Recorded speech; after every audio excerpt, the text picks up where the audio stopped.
Hideous Energy, episode 145. I see you, Joanna.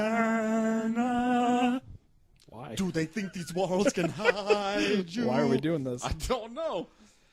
Pretty women. Oh, try Pirelli's miracle elixir.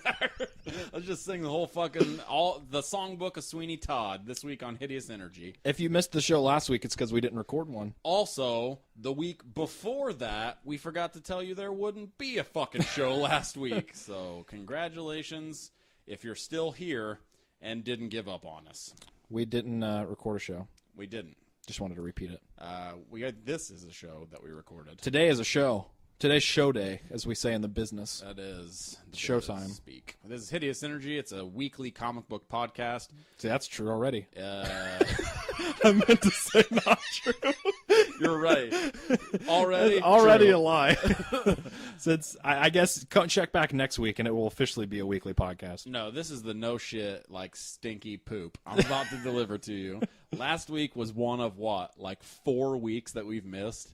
In this many shows, we haven't missed a lot. We typically every year we don't do one like around Christmas. Yeah, which usually whenever the calendar falls, depending on when the. I think the only other times have been if I've gone on vacation or. I think we didn't record one time because you had to have your wisdom teeth out. We didn't record an interview.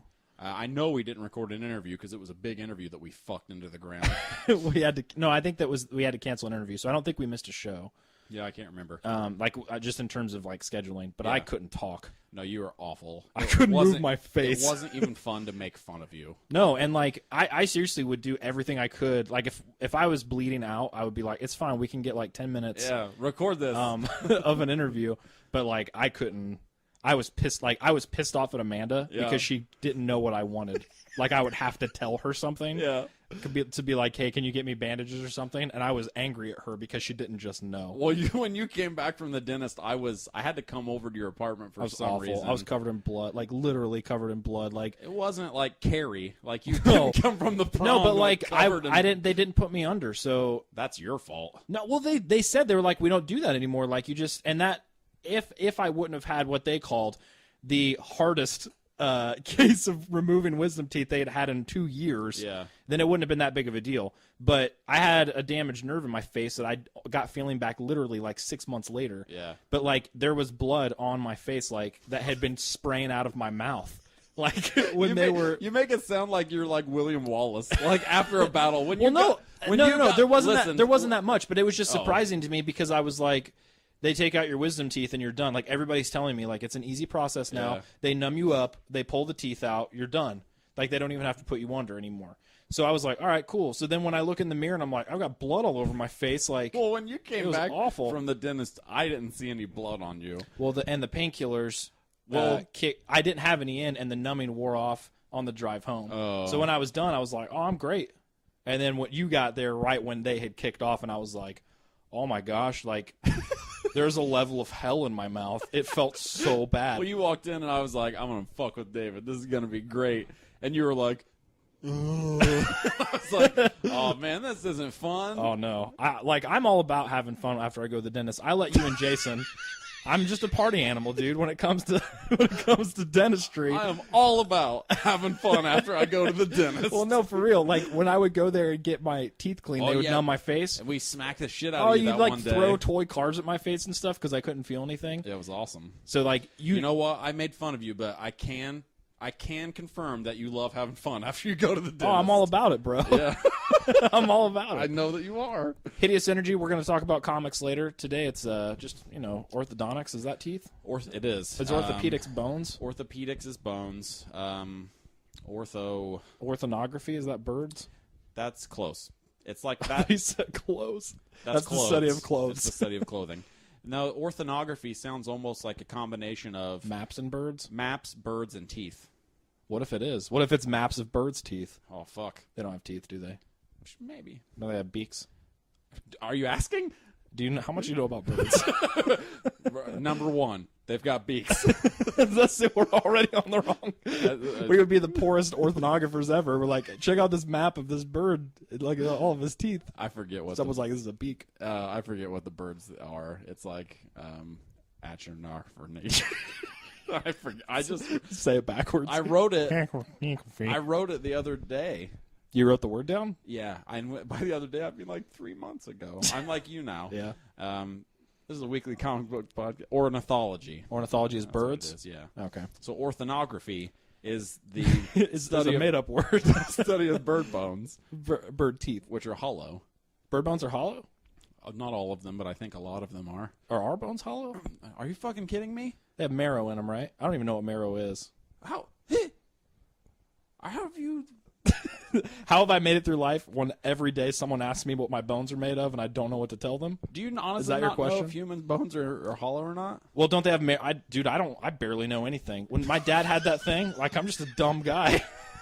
When my dad had that thing this past weekend, like, I had to keep asking. My uncle would tell me stuff. Explain what he had, so the listeners are not. He's fine. What did he have? What was it? My dad he's got these. He has a blood clot. He has legs. He has legs. He has a blood clot that's in one of his veins. Yes. And it was scary because they thought it had moved to his lung, but it hadn't. He had pneumonia at the same time, so it looked like symptoms of I just forgot it. Pulmonary embolism. But like that was one of the things. My uncle was like PE, and I was like, "Is that gym? My dad go to gym class? What does that mean?" You never told me they thought it was a pulmonary embolism. I didn't. You just did 13 seconds ago. Oh well, I guess I found out more after I talked to you. So he had pneumonia, and I guess still does, and that's all. It has all the same symptoms as a pulmonary embolism, which they knew he had that clot. Yeah. So the doctor freaked out and sent him to the hospital. So for a little bit there, we thought maybe it had gone to his lungs, which could kill him if a clot goes into your lungs. Yeah, you basically you just die. suffocate and die. So it was pretty scary. I was also 9 hours away with Amanda in another state, so I was booking it back because I didn't know what was going to happen. Anyway, I forget what we were talking about. Oh yeah, my uncle was saying bones, like very basic stuff about biology, and I would just have to be like, it was like Michael Scott, where I'm like, tell it to me like I'm 4, and he would say something, I would be like, tell it to me like I'm 3. Like I didn't know anything. Your body's filled with red. Is it? It fills with a bad color. The red bursts through you. Okay, so hold on, back to bones. Yeah, I know that there's bone marrow. That's in humans. Is that only in humans? I don't know, but my guess is it's in mammals. Okay, that's a guess. Because isn't that something people like to do with when they're eating meat? Is like suck the marrow out of the bones? They suck the marrow out of life. What? It's from a poem. I don't think that's not what. I'm not on the same thing that you are. Drugs? I mean drugs. Drugs that I'm on. Well, no, isn't that something people actually do though? With like, chicken bones have marrow? I smoke chicken bone marrow on a daily basis. I can't have a real conversation with you anymore. Not when these mics are in our hands. You can't. Well, no, because I'm trying to be transparent, dude. I don't know anything about biology. Are you trying to be transparent? Yeah, I'm stupid. I don't know anything. You did admit to being a post-dentist party animal, and then also a guy who knows nothing. So I think we're on the right track for today's episode. Check us out at hideousenergy.com. It'll take you to fanoff.com. They're the host of our show. You can check out other podcasts while you're there. There's a ton of them. David loves Generation Animation just because of the title. So if those guys are listening, it's not because David actually listens to your show. It's never listened to it ever. It's because he's a fucker. That's mean. I support that show, even though I've never listened to it. Can you do that? Yeah. I talk about it every time. I don't talk about any of the other shows except for RBR. So you're wrong. You don't just talk about it. Yeah, but Generation Animation's a sweet name, and I'm friends with that dude on Facebook, and he's a nice guy. Oh, I don't listen to it because I don't like it, or I'm not as big enough into anime to listen to an anime podcast. I do like anime. I do too. But it would be like I can't think of anything else. Like I said, I don't know a lot of stuff. You're dumb. I'm dumb. I'm a dumb guy. You're very dumb. You can also check out this comic book, or webcomic that we don't do anymore. Official business. Announcement time. Super Cute is a comic that Austin and I launched with artist Brent Hibbard. I don't know the date. Let me look it up. Probably 2 or 3 years ago. It was a while ago. It's been a while. And it was a weekly webcomic that we never missed a week. That was one of our big things. Is our goals were twofold: to do a weekly webcomic that we just wanted to create. Yeah. We didn't have any plans for monetizing the website, or we wanted to have a comic. We just wanted to make a comic, and we had these characters that we liked, and we liked making stupid jokes and so on and so forth. We succeeded with that. Brent added a lot to the table because when we started out, it was almost. We actually sent a call out on Hideous Energy saying if anyone's listening and wants to do a webcomic, the emails and snail mail came flooding in. We had to have like a 4-tier interview process to get Excel our webcomic files. artist. Yeah, it was a lot of work. No shit. The only person who responded was Brent.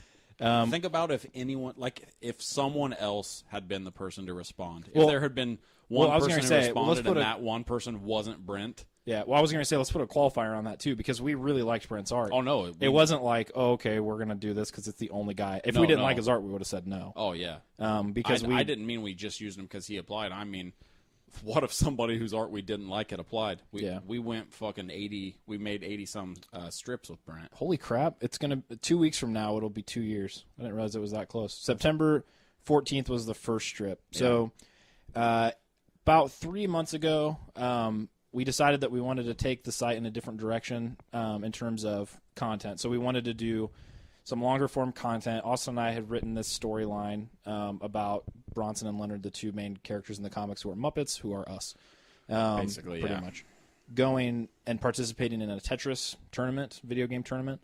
And we wanted to put that basically on paper, so to speak. We wanted to do that as a longer form storyline that we didn't have to necessarily serialize once a week on the website. Yeah. So we went on hiatus basically to do this during this past 3 months as Brent has been drawing it. And can we talk about the other person now? Might as well. Daniel Sanchez, who is a friend of the show, has worked with some stuff with us in the past. He's been coloring the pages, which Super Cute before that was completely black and white. And Daniel Sanchez has been coloring it and doing an awesome job. So we talked with Brent last night, right?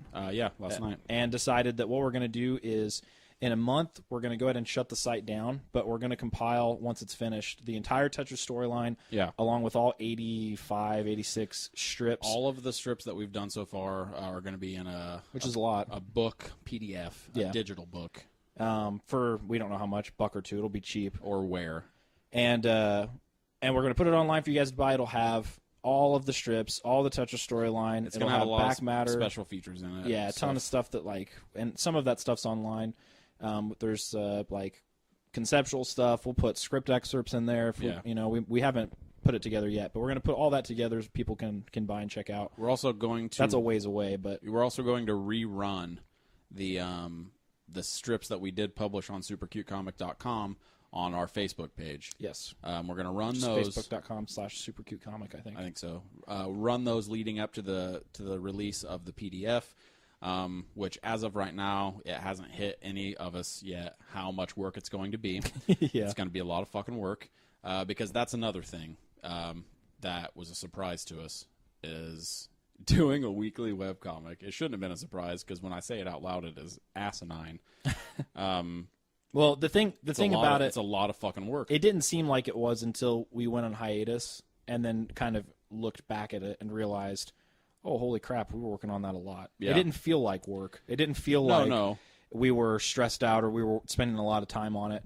But once we started doing other projects and once we also started getting more interviews with Hideous Energy, all this kind of stuff all added up and picked up, and we were like, all right, we can't do this. Also, we all three have full-time, 40-hour-a-week day jobs, which I hate having to have that job, first of all, but then also to even make that or say that as like a qualifier. Well, no, we could, and we said this last night. We called Brent. We were all talking about it. I brought up, if we wouldn't have stopped and gone on hiatus, we'd still be doing weekly strips right now. I think so, but I like that we wanted to take a risk and do something longer form. And we told Brent, all three of us don't want to end the characters. No, we'll keep them around for whatever we end up coming up with. Because I like the idea of doing longer form stories and growing these weird assholes world. And I mean, if people that's another thing we didn't really talk about last night, but if people like the PDF and buy it, I mean, we can do another PDF. Yeah. Of a 20-page Bronson and Leonard super another cute story, or whatever. And most of the money, and almost 85 to 95 to 98 to 99% of the money will go to Brent. And to Sanchez. We'll pay Sanchez for coloring the Tetris storyline as well. So you can go to supercutecomic.com. It'll be up for another month. And we're going to... From this date, which is Wednesday... August the 28th. August 28th? Yeah. 2013. Yeah. So a month from now. Yeah, roughly. Yeah. The website will shut down. The strips will rerun on the Facebook page, and then we will be working to release the PDF towards the beginning of 2014, somewhere around that's there. the plan right now. Yeah. So there's that. So that's why every week when we talked about Super Cute, we couldn't really talk about it because we didn't know exactly what we were doing yet, but that's where we're at. Yeah. So if you haven't ever checked out our webcomic, check it out. If for no other reason, if you don't like it, if you don't think it's funny, or if you don't like the comic itself, it's an interesting, if you like process, it's an interesting thing to look at because that was the first thing you had ever lettered, wasn't it? Ever. And it was the first thing that me and you had ever written together. Well, I think like the first handful you wrote by yourself, and then going into it, we wrote more. I had written, I don't remember how many I had written before we started writing them together. Yeah. And some of it like meshed and generated other ideas, and all kinds of stuff happened. And you can see just from that point, like looking at how the jokes were set up, because they were a lot of gags basically at the beginning, and they were later too, but then we started bringing in new characters and trying to do story arcs for the characters, and like you said, stuff kind of spun into other things. Yeah. And then, the lettering, if you literally want to look at someone from beginning to where they are now. Starting to letter and knowing nothing. Knowing zero. I can't even look at them. They're awful. He admits he's a dumb guy. I'm a dumb guy. I don't know anything. And then Brent's art is, we never thought was bad. Never, ever. But it's amazing how much he grew and improved and connected with these characters, and you can see. I love Brent's facial expressions. Oh yeah, I think he draws some of the best. I can't wait for us to get the PDF out there, because the stuff that he's done now is amazing, and the colors on everything, it looks really good. Yeah, so the characters are not dying. As a weekly webcomic, I'm gonna drink this milkshake Amanda just brought in. Do it. Drink it really loudly. Just poor. I just made a noise. Fake impression. I'm drinking. This I was trying to get that cherry out, and it's not working. The characters are not dying. Take that as you will. As a weekly webcomic, they're absolutely dead. The webcomic's dead. Weekly, yeah. I mean, we could. I would not doubt that we'll do some kind of webcomics in the future, either published through our stupid fucking blog spot. Yeah. Well, I'm lettering one that comes out tomorrow. That launches tomorrow. No, I meant me and you. I meant Super Cute. Oh, I thought you meant other projects that we're doing, because we're doing a lot of that stuff too, and that's one of the reasons Super Cute isn't going to be weekly anymore. We have a lot of comics that we're working on right now, and a lot of other projects, which we'll get to that in a second. But as far as Super Cute goes, it's as a weekly webcomic, it won't be around anymore, but the characters will still exist. We'll tell you more about the PDF when we get closer to releasing it, and where you can find it, and how much it'll be, and all that stuff, and some of the content. And we really, really, really want you guys to check it out, because the amazing work that Brent is doing and has done, all of the stuff that we finished. Daniel Sanchez's colors on the Super Cute Tetris story. If you think that's going to be exclusive to the PDF, that stuff is very, very noteworthy, and we're really, really proud. And if you've never read it and you think that us getting pissed off about stupid stuff and also talking about dicks is funny, this is the strip for you, my friends. 80 strips of that. Yeah. So check that out. Make sure you follow Brent Hibbard on Twitter at Brent Hibbard. Follow David on Twitter at DC_Hopkins. Follow me on Twitter, Austin R. Wilson. Hideous Energy has its own Twitter account. Super Cute Comic has its own Twitter account. Our in-house artist, Emergy Peck, has his own Twitter account, One Cheek Wonder. It's a joke from the regular show. Is it? Yeah. That's what that's from? Yeah.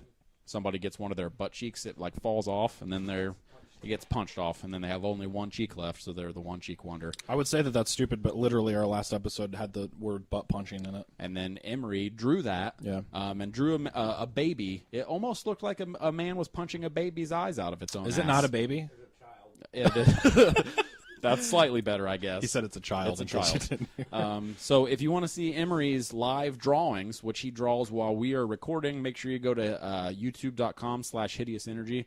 We post this audio there. It's not video, but you will see pictures that Emery is drawing currently. We're working on the video thing. So I posted a video to our channel yesterday. What the fuck was it? You didn't run this by me. And then I made it private, and then I deleted it. What was it? It was a video of me lettering. Oh. And then as soon as I posted, I was like, oh, yeah, I didn't get permission to show this art that hasn't been published. Oh, yeah, that was dumb. But I made it private because I didn't know what I thought about it yet. Oh, yeah. But so go check that out, youtube.com/Hideous Energy. There's going to be more video content up. I almost filmed at Gen Con when I was there last week by myself, but I was alone, and by myself. I was at a funeral, and it was terrible. So Gen Con was a lot of fun. I got to see Patrick Roth. The funeral was real fun, too. I'm sure. It wasn't. But in that same realm, David's got a lot of stuff that he's working on right now as a letterer, some of which, almost all of which he can't talk about right now. Yesterday, I found out that the big project's done.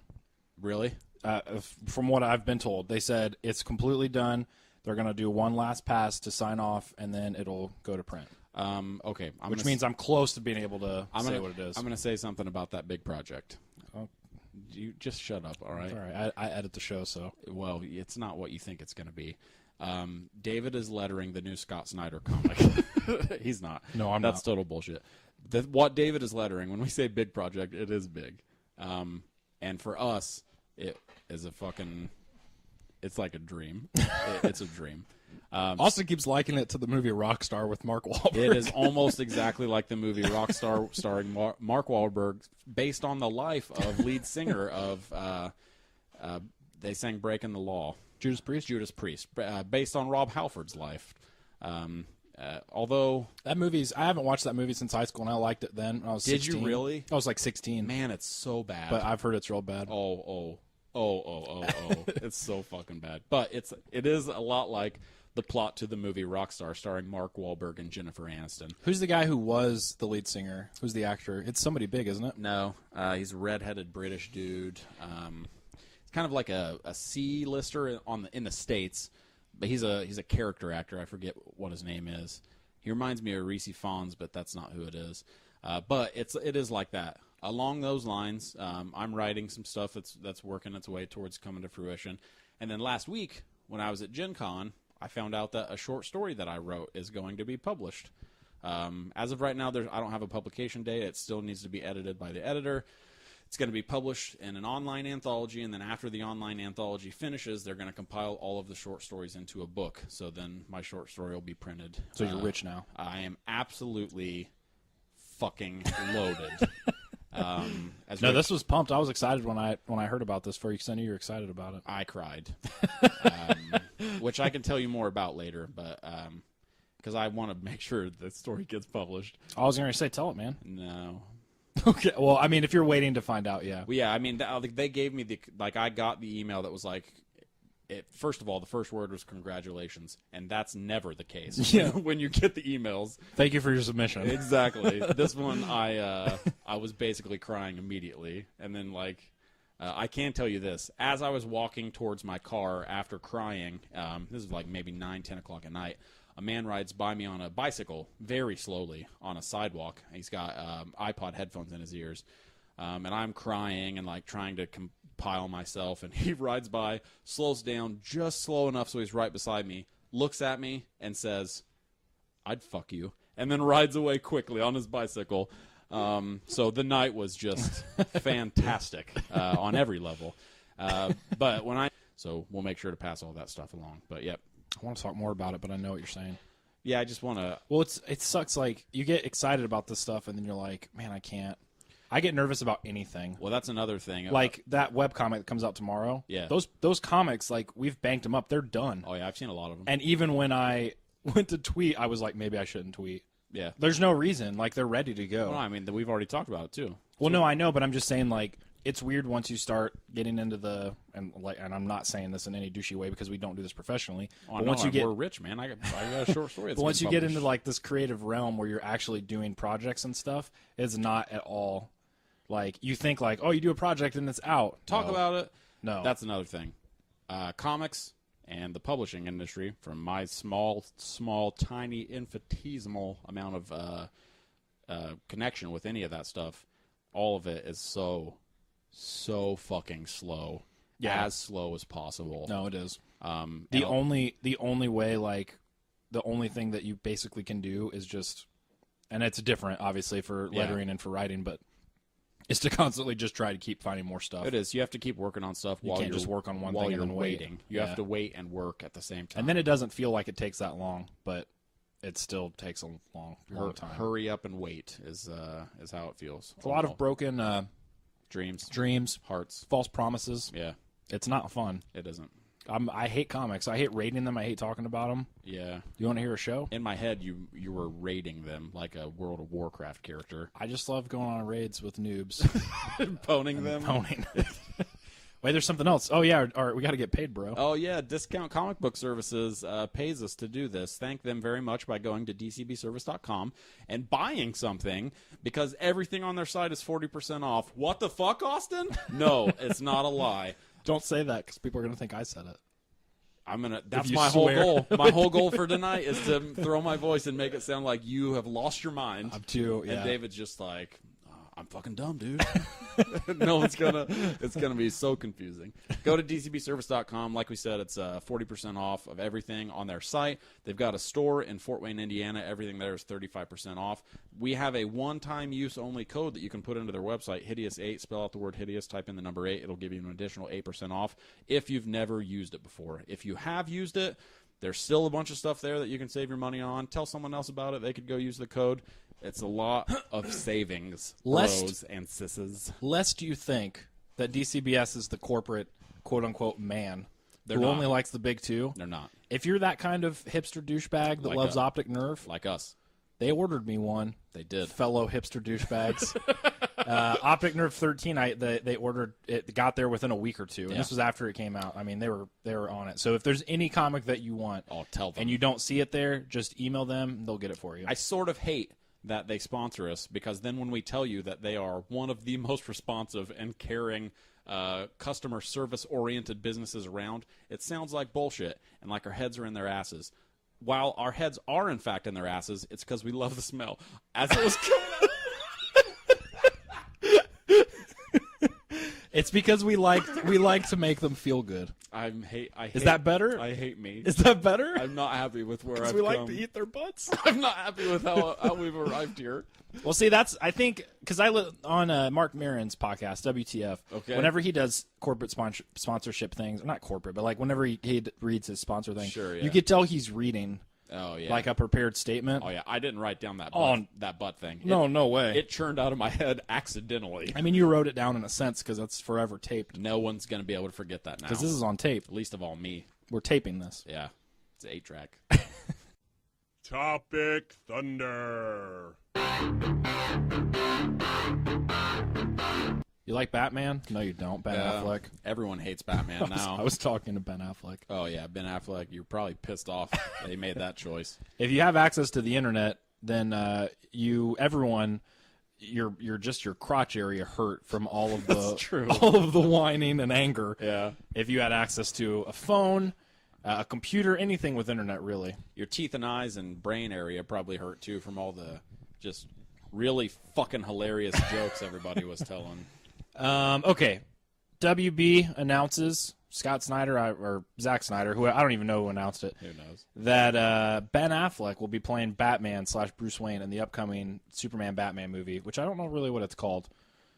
Is it called Superman versus Batman or Superman Batman? Because I've also seen people say Man of Steel sequel. Really? It's Superman versus Batman. It's the dumbest title they could name it. I don't really fucking care. Dude, I was honestly pretty surprised how much people genuinely dislike Ben Affleck, or like, because I knew it was one of those things, and I'm going to be a dick here. Do it. Where it was, this is funny. It's really cool to hate Ben Affleck. Yeah, it's Ben Affleck. Of course he sucks. He's always been a bad actor. Ben Hoofleck. Here I am quoting the fucking SNL skit from 1999. Well, it's like Shyamalan, dude. Like, everybody loves hating on Shyamalan, which, granted, the dude's made a ton of terrible movies. He has. The internet, but more than anything, it's not even that people cared about him or his work. Yeah. It was just like, oh, we make fun of Shyamalan. Yeah. Like, that's what we do. The internet has given people the ability to make them feel like they're funny. Yeah. Newsflash, you're not. Well, part of it is Twitter, and on Twitter you're going to follow a ton of people, and a ton of people are going to think that they're making a funny joke. And maybe it is a funny joke, but when you see the same joke over and over again in your Twitter feed, you're just like, oh. Well, there's a difference between me saying something stupid to you and us chuckling, and then me tweeting it. And like, it's the context changes, but also the internet seriously loves finding something that is like quirky or kind of weird and dumb, and then just fucking driving it into the ground. It's like it's a meme thing. Well, I didn't. Another thing that kind of surprised me was how much people brought up Daredevil. Like everyone was like, haven't they seen Daredevil? Does no one remember Daredevil? Well, that's the thing, I wrote man. the sentence, Ben Affleck was not the problem with Daredevil. He wasn't. About 20 times that day. He wasn't. Every single friend that was posting something on Facebook, if they said something about Daredevil, that's all I would post. The good thing that made me happy is that on every single one, any time that I post that, it would rack up about 4 or 5 likes. Yeah. Because from other people who were also sick of it. So I knew I wasn't the only one out there that was like, well, this is another genuinely annoyed by everyone's. Another thing about the internet is that it has a selective memory. Because when they cast fucking Jason Bourne dude as Hawkeye, what's his name? Jeremy Renner. When they cast Jeremy Renner as Hawkeye, nobody was like, "What? The guy from National Lampoon's Senior Class Trip?" Well, also, no one cares about Hawkeye. People were like, who? Well, that's part of it, too. MASH? But I mean, the guy from MASH? Well, like Samuel L. Jackson, I like that guy, and he can be a good actor. Motherfucker's made some really bad movies and done some really, really bad acting. A lot of it. Yeah. And Ben Affleck, he's been in bad movies. He's done bad jobs in acting. But he's also directed some good movies, which doesn't make him a good actor. No. And he's also acted in some good movies, which does make him a good actor. Yeah, I've always liked Ben Affleck. Ben Affleck's been one of the dudes who I've always just kind of liked. I think he can be really funny. I really like him in Good Will Hunting. That's one of the movies that I'll always point to. That he co-wrote, and it won an Oscar. Yeah, that I think shows a lot of. I think Affleck seems like a level-headed, down-to-earth guy. Yeah, and a guy who is genuinely interested in telling good stories and making awesome movies. Like he loves the idea of doing that. That's how it seems. Another thing I kept seeing that blew my mind is people being like, "He's way too old," and I was like, I think I looked it up, and he's like a year or two older than Christian Bale. Yeah. So I don't know. It was just weird stuff, man. Like, he doesn't look old. No, he doesn't look old at all. He doesn't look as old as he is, I'm sure. There's a lot of good counterpoints too.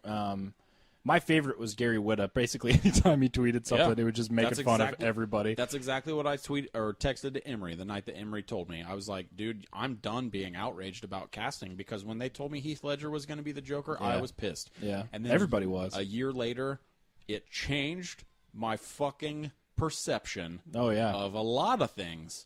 Like it changed my perception of the character. It changed my perception of I guess just acting. The idea of acting was different for me immediately, because Heath Ledger is that character. I'm not saying that's exactly what's going to happen with Ben Affleck being Batman.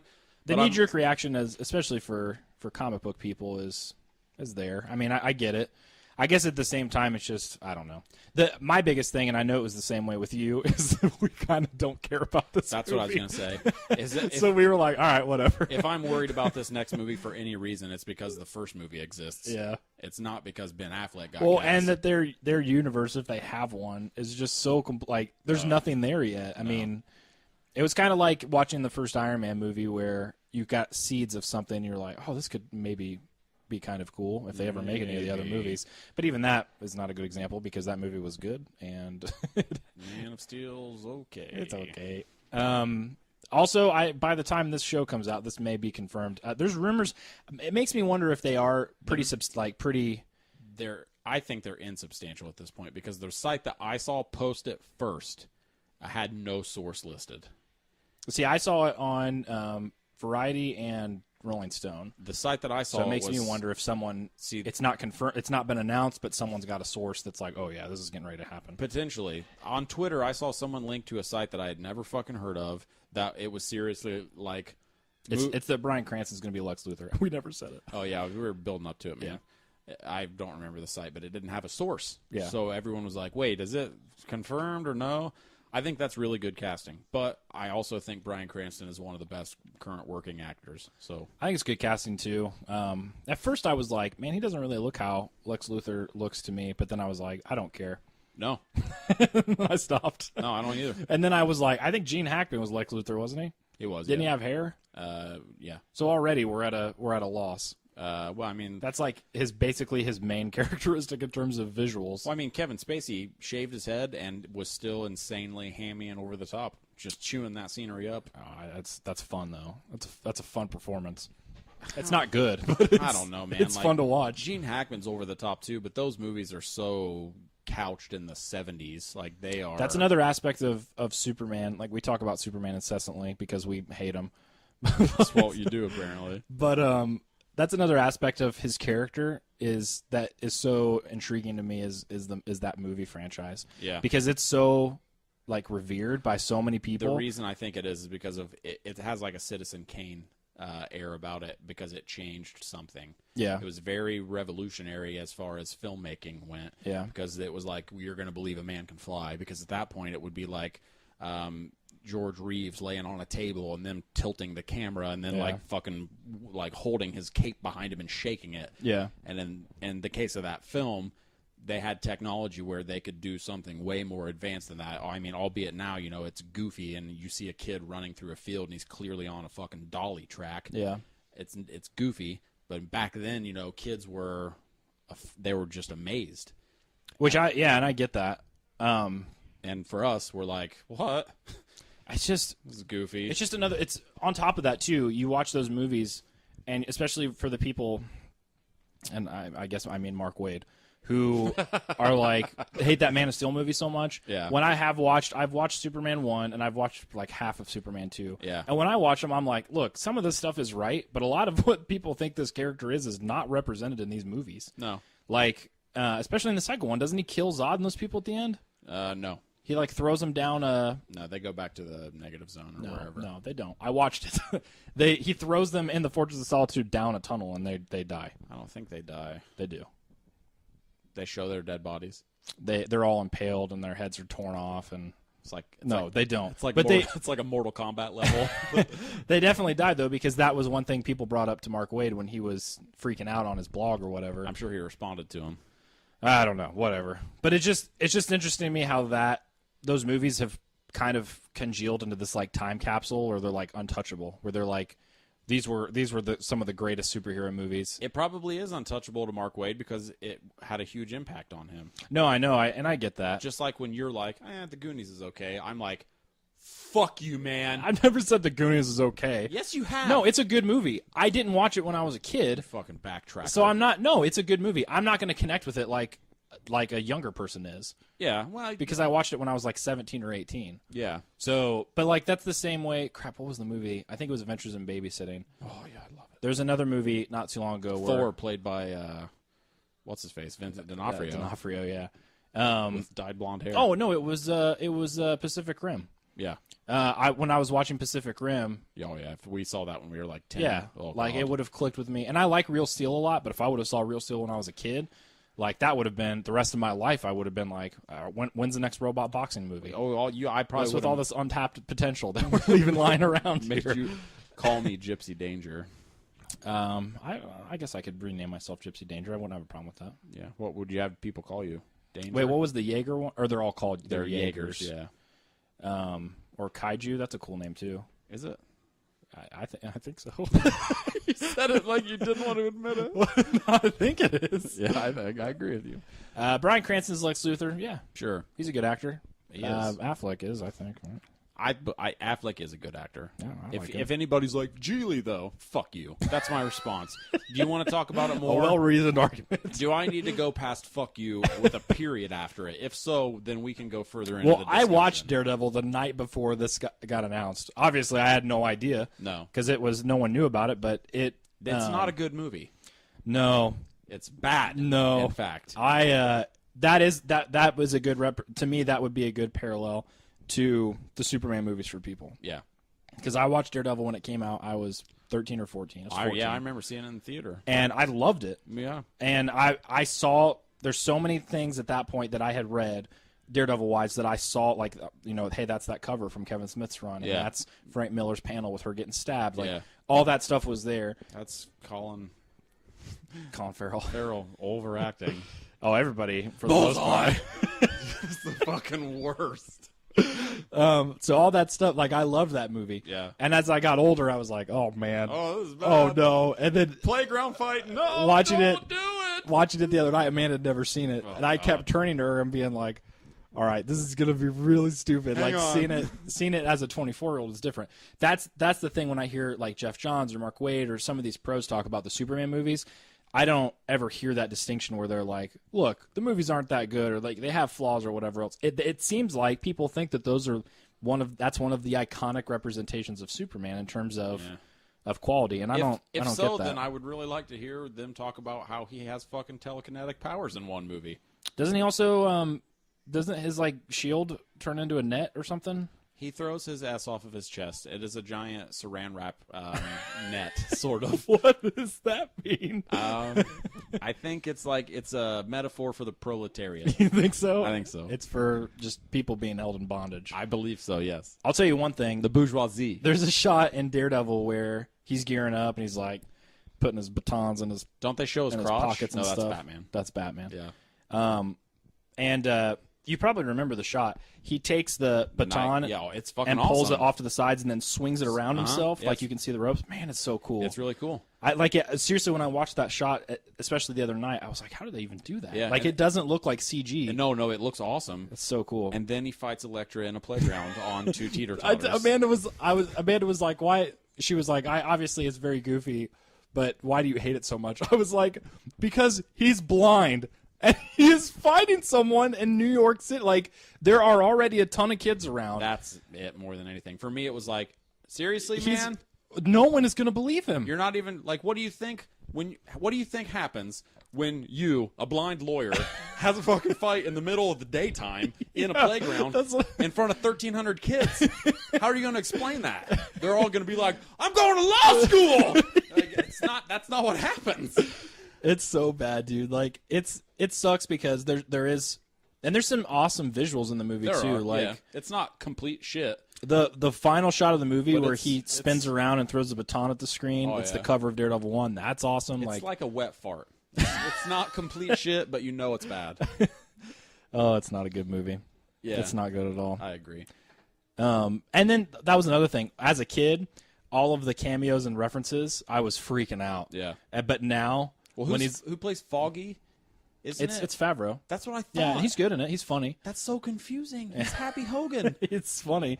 He's funny. But like now when I watched it, the mob guy's talking to Battle of Jack Murdoch. He's like, "You think you beat all of those other guys?" What does he say? There's 3 names. He goes, it's like Bendis. He goes, yeah, no, it's the first one. I think is Ditko. He's like, Ditko, Mac, Bendis. I was like, oh my gosh! And then later in the movie, there's another character. It's like, I think his name's Kirby, and it's Kevin Smith. Oh, yeah. Isn't it like Frank Miller gets killed? Oh, he's the autopsy guy, isn't he? Yeah, he's actually not too bad. I was expecting him to be bad because his acting stuff is usually kind of... This is what's weird about stuff like that. Like, we've been ensconced in the culture for as long as we have, so all those names stick out to us. Yeah. But when they made that Daredevil film, like, would they even have been...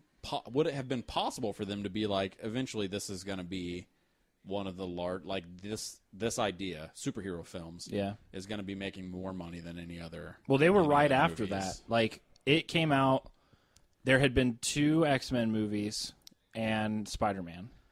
Daredevil happened, and then Iron Man was like 3 or 4 years after that. It was a while, but Blade kicked it off, and then we had X-Men, Spider-Man, X-Men 2. I think X-Men 2, and then Daredevil. Then they did Elektra. Somewhere in there was Hulk, Fantastic Four. Yeah. Like, it was Fox. They kept that kind of string going where they knew there was money, but then, Which is pretty funny Spider-Man kicked in. If you think about how many of those were DC movies. What do you mean? How many of those were based on DC characters? Oh, you mean none?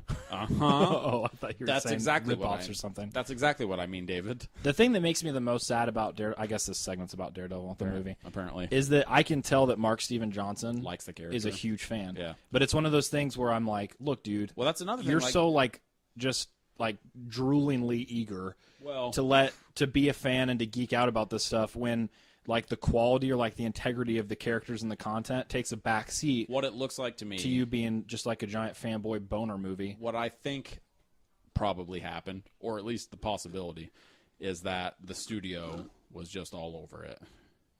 Like, messing with it? Yeah.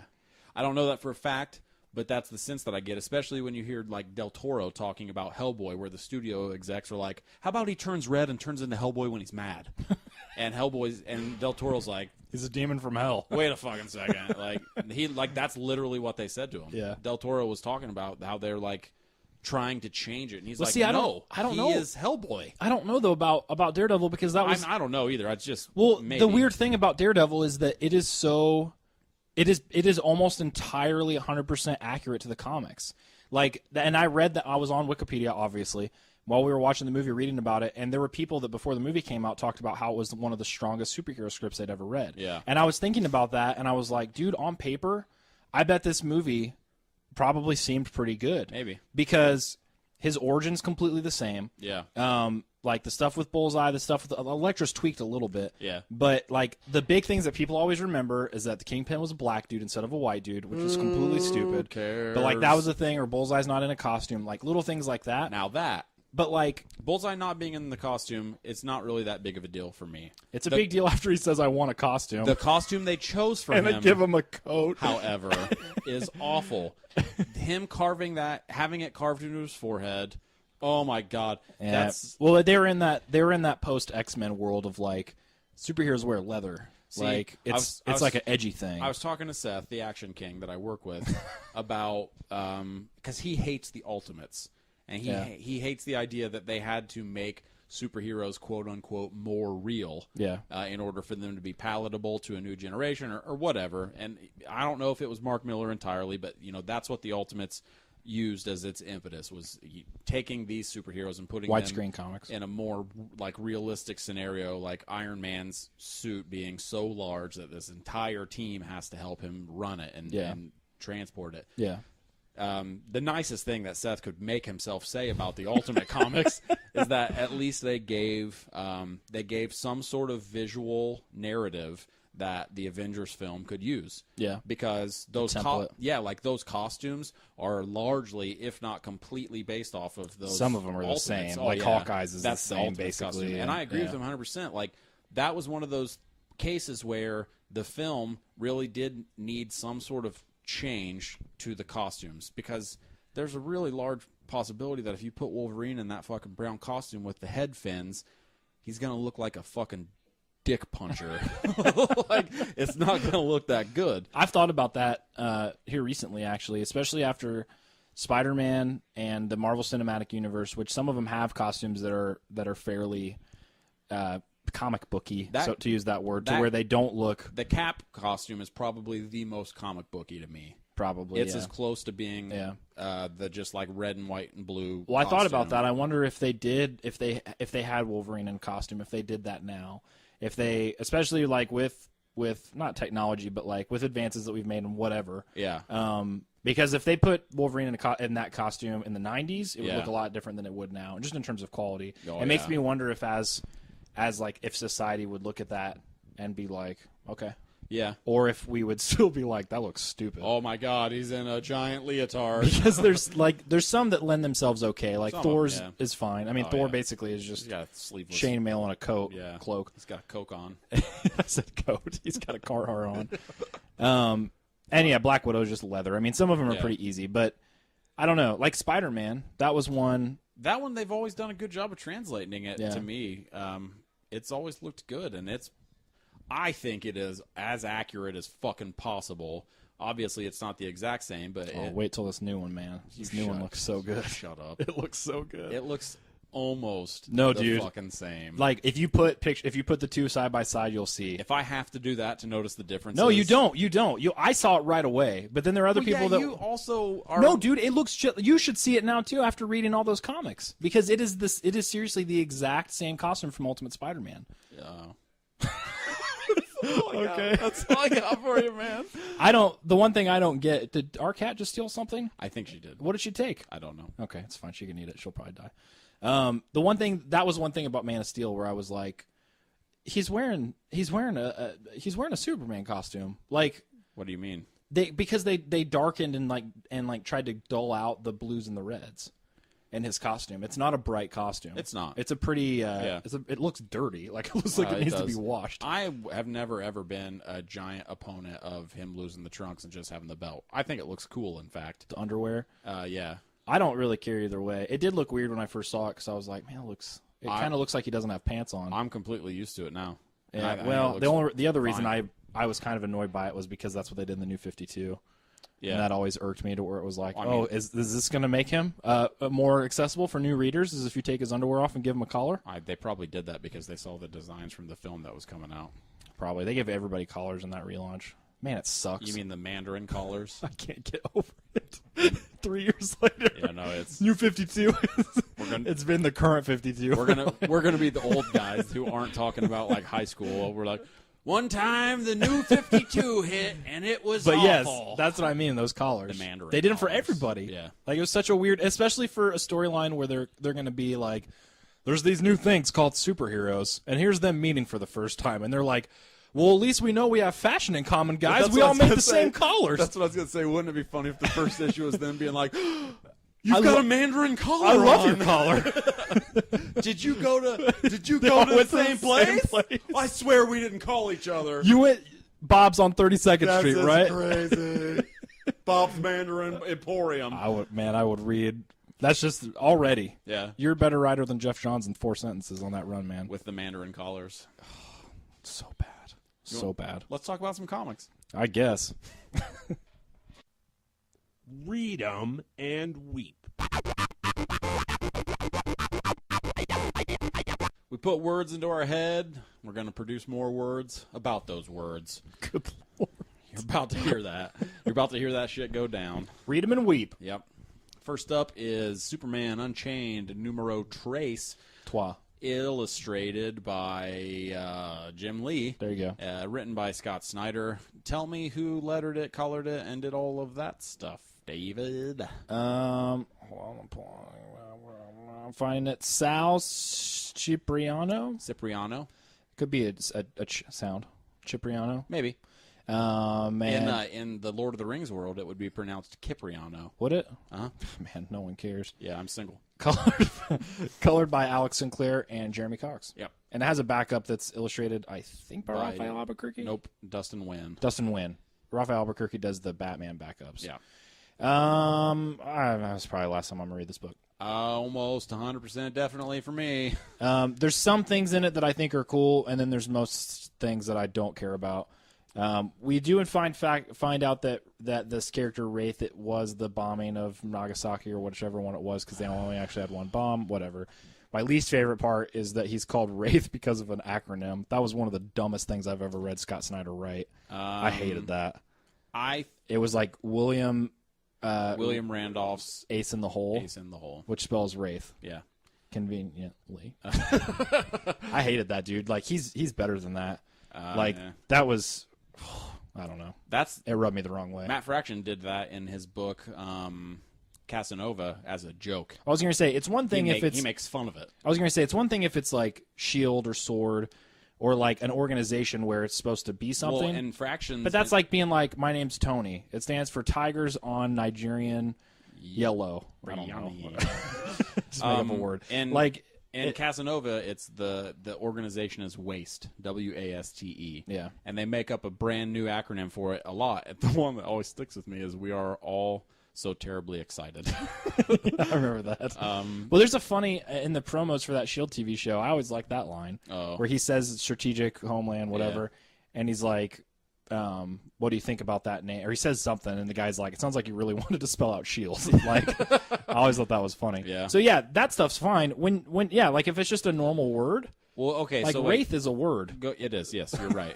Like, go with me. I don't know. On whether or I'm not gonna go with you. Go with me. Come with me if you want to live. Go with me on this. If I followed this correctly, so Wraith showed up, and that is in fact how the Earth got a lot of its more advanced technology.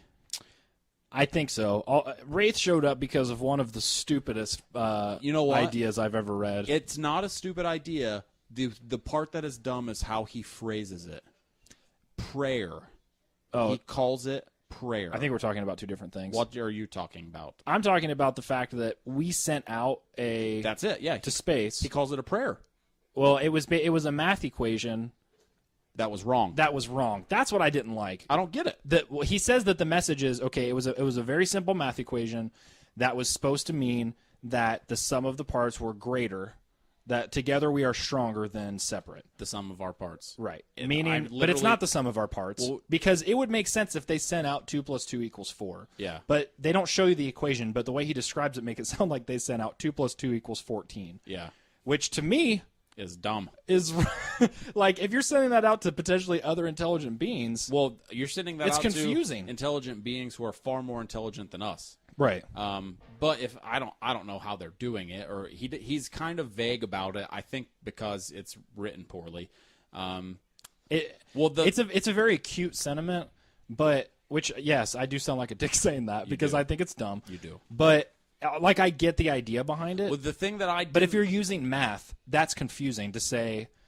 Like, immediately you're breaking a rule, which the idea of sending math out makes sense. Isn't that what they did in Contact? No. Kind of. No. Well, they sent it to us. Well, no, mathematics were involved. They perceive our radio signals, and then they responded with a message that used mathematics that we would decode the message using math, because as that far superior story says, math is the only universal That's what language. I was getting ready to say. That makes sense because, that's universal language. So for us to communicate in a universal languge, which basically is the equivalent of us being like, we are hot dog, instead of we are here. 2 + 2 = bop. It doesn't make any sense. Like, that's such a heavy-handed, like, no, we're going to send this incorrect math. It doesn't make any sense. So that they clearly understand that we want to be stronger together. While I thought that was dumb, the part that stuck out to me was that he kept saying prayer. That's because you hate God and Christians. I won't deny that. No, I don't.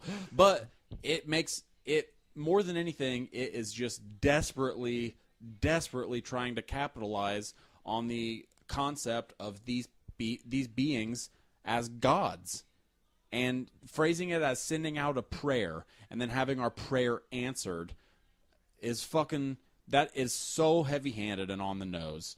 And he just keeps saying prayer. And it kind of does feel like the S.H.I.E.L.D. thing, where he just desperately wanted to call this issue Answered Prayers, because they're not praying. And he doesn't do enough to make it seem like a metaphorical prayer or a euphemism. He literally is like, then we sent a prayer out. Yeah, man, I didn't even notice that. What? That he said prayer. I obviously read it first. He says it twice. Yeah. That's a lot. An equation added up incorrectly to equal more than the sum of its parts. The hope was that the meaning would be clear. That's so, like, even that sentence right there is, I can't believe he wrote that. Like, the hope was that the meaning would be clear. Let us add up to more together. Why not write out 2 + 2 = 4? Well, the idea of I think the definition of the word Gestalt, it's a German word. It means the sum is more than its parts. Yeah. And that's a cool concept. Unfortunately, this is a fucking terrible representation of that. Well, it just, to me, if 2 + 2, like 2 + 2 = 14. If I'm an alien, I'm gonna be like, huh, don't go there. Bomb that world. Those fucking idiots. Like, it's the fact that you have a bunch of scientists sitting around and they ultimately come to the point where, like, all right, our hope is that this will be clear. Like, go back to the drawing board, dude. Like, come up with something where it's like, really hoping this for is this clear. one. Our hope is that they return our clear message. Yeah. Not that they understand it. Well, I mean, you know what? I know that's a nitpicky thing, man, but Dude, that's one of those things where it threw me out of it immediately. think it's nitpicky at all. You know why? Because that is the fucking crux of this storyline. Well, and it's Wraith, boring because Wraith is Superman. He is. That's I'm glad you got there. Like, that's where I was working towards. He came and fell to Earth, and because you have, which is kind of like, that could potentially be an interesting idea. But J. Michael Straczynski already did it in Supreme Power. I'm trying to remember off the top of my head now. Other people have done it before that. Straczynski didn't come up with this idea of Superman. Red Son. Yeah, the idea that we basically get a Superman equivalent that falls to Earth that the U.S. government gets immediately and uses as right. Well, I have a lot of problems with the issue, obviously, but yes, there's one thing that I liked, which is interesting, and we've talked about it before, is that the general at one point tells Superman, like, you're just letting a ton of people die, and you're doing a pretty bad job. I liked that stuff to a certain extent, but a lot of it was so fucking melodramatic and heavy-handed. Well, the only part I liked was the idea of, and not so much, I don't even know if it applies to Superman, because in terms of his character, I don't even know who we're dealing with in this book. in terms of like how where he is mentally or whatever timeline. There's no consistency across their line to make me think like, oh, this is how Superman is. Well, I like the idea that the general says that Superman basically does stuff for attention or for applause. Yeah. Well, that was interesting to me. He seems very brash in these issues and very willing. He's unchained, bro. Willing to argue. He's Superman unchained. He is. He's off the chain. He's very willing to argue with General Lane. Yeah. Well, and that's his thing. Like that's the new 52 thing. Well, he wants to got an attitude. He wants to he's got a collar. Slap fight with him. He doesn't wear underwear on his pants. he's like, we're not done here, and just keeps trying to engage in this argument with General Lane. And I don't know if Snyder was attempting to do this. If so, he succeeded because General Lane seems like the mental. He's like he's mentally superior to Superman. I think he probably is. He might be. And yes, this is going to be Superman versus Superman. They very... Oh, at the end of it, he's like, too bad I gotta kill you. They very, very obviously want to show you that... Superman, sun's underneath, potatoes, everyone reigns, microwave, and no. They want you to know that Wraith has very high power levels. Yeah. And they show you this by having him punch Superman across the top of a map. They do. Yeah, and then General Lane's little visor comes over his eye, and he's like, his power level's at 10,000. Doesn't do that. That's Dragon Ball Z. You're right. Obviously, we're being hyperbolic and being dicks about it to a certain extent, but... Here's the thing. I think Jim Lee's a really good artist. I like his art a lot. His style, his style's not really my thing, which it sounds douchey, and I don't mean it that way. But I think he works better on... I like his Batman more than a Superman. I think he worked really well on Hush. Yeah. And I think he's a competent artist. It's one of those things where, no, for real. I don't mean that like Hideous I'm saying Energy. His quality. I think Jim Lee's a competent artist.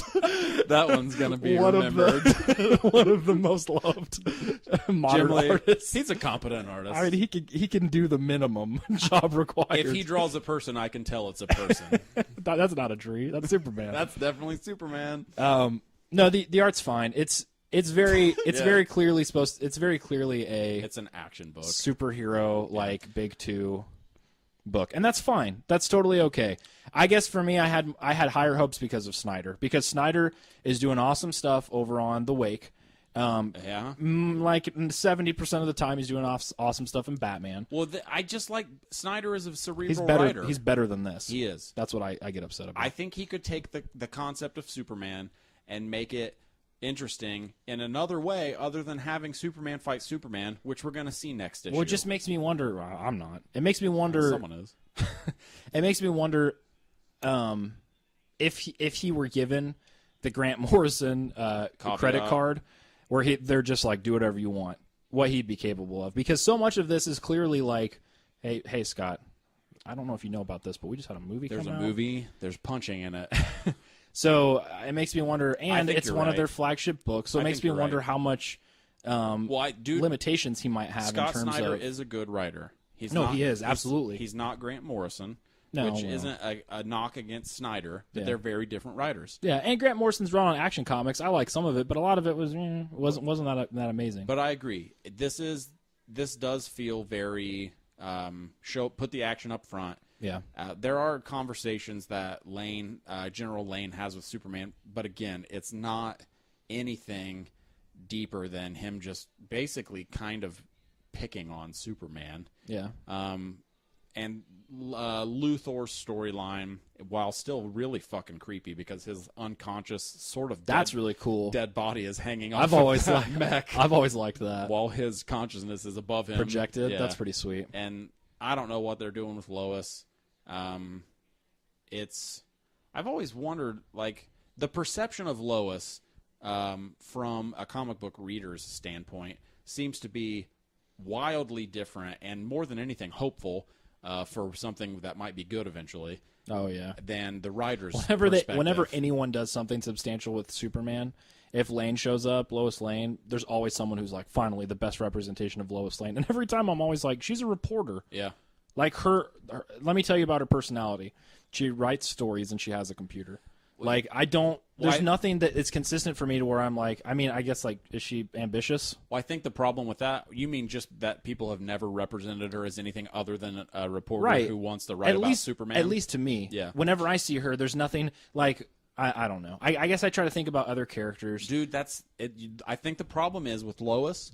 I think she could be so interesting in another story. Yeah. Well, I think if they focused on her. Yeah. And like maybe her past. Like, I don't know anything. Does she have parents? Like, where did she grow up? Did she grow up in Metropolis? Like, I have no idea, and I'm sure that stuff's been written.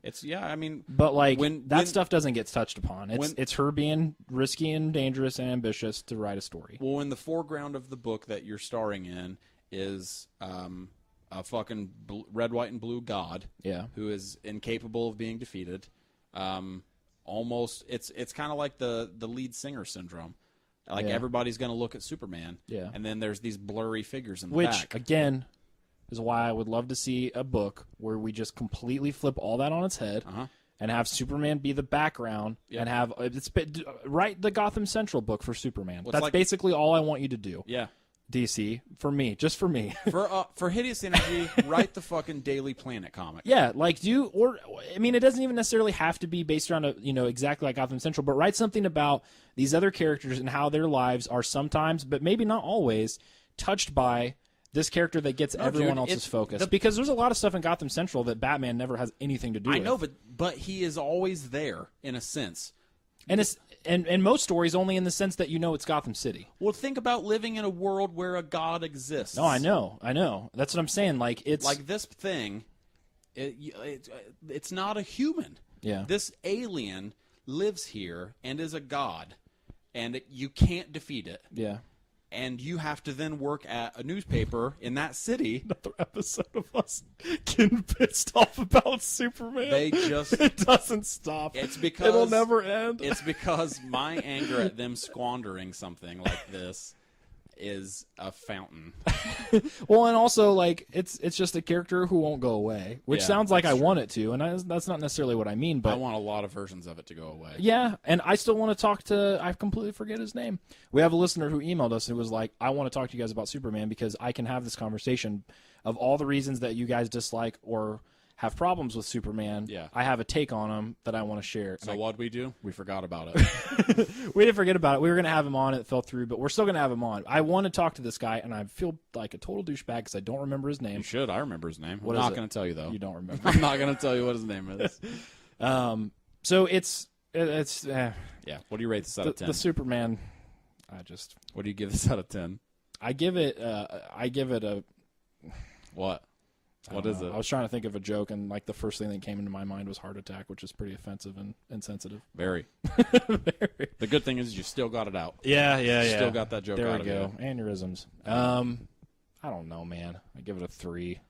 I give it a 2 + 2 = -3. What do you give it? A 3. Okay. Yeah. My hope is that that will be clear. Yeah. I give it this. I give it a green. That's my rate. Whatever. I'm never reading that book again. It's good that we started this segment with that book. Is it? No. It's bad that we did that. Next book up is, I don't know. I'm being hyperbolic. I don't want anyone to walk away being like, man, those guys hate everything. Although if you think that, fuck you.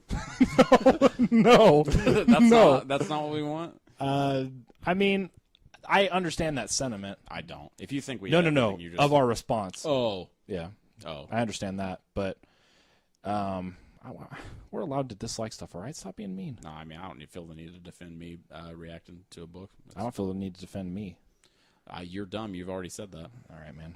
What? You can't be mad. You admitted it in the first segment. The True Lives of the Fabulous Killjoys, number 3. Who read that to you, dummy?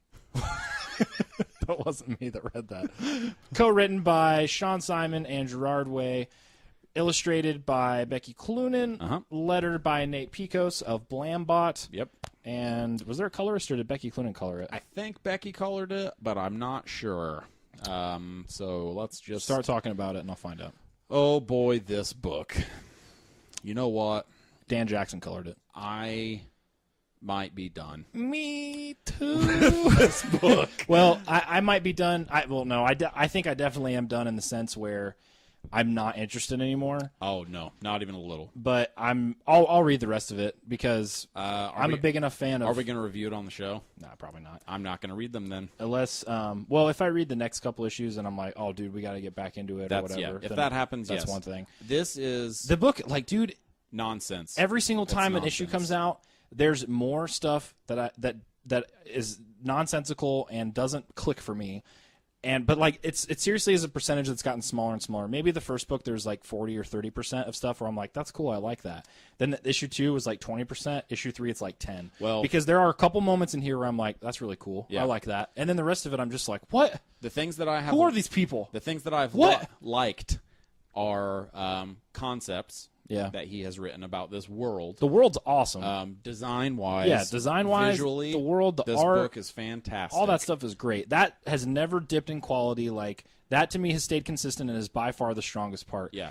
Characters and plot. The storyline is almost non-existent. Messy. Yeah. Like, almost non-existent. He's trying to write 3 or 4 different stories, different plot lines with these characters. Yeah. Almost all of them. Like, some of them don't get touched on. Other ones are just confusing because you're like, oh, this character wasn't named until now. Well, this is another problem, is one of the coolest ideas in this comic is that the Killjoys are dead. Yeah. And that these are the people replacing them. Well, they don't get a focus. Unfortunately, you put them in the exact same costumes.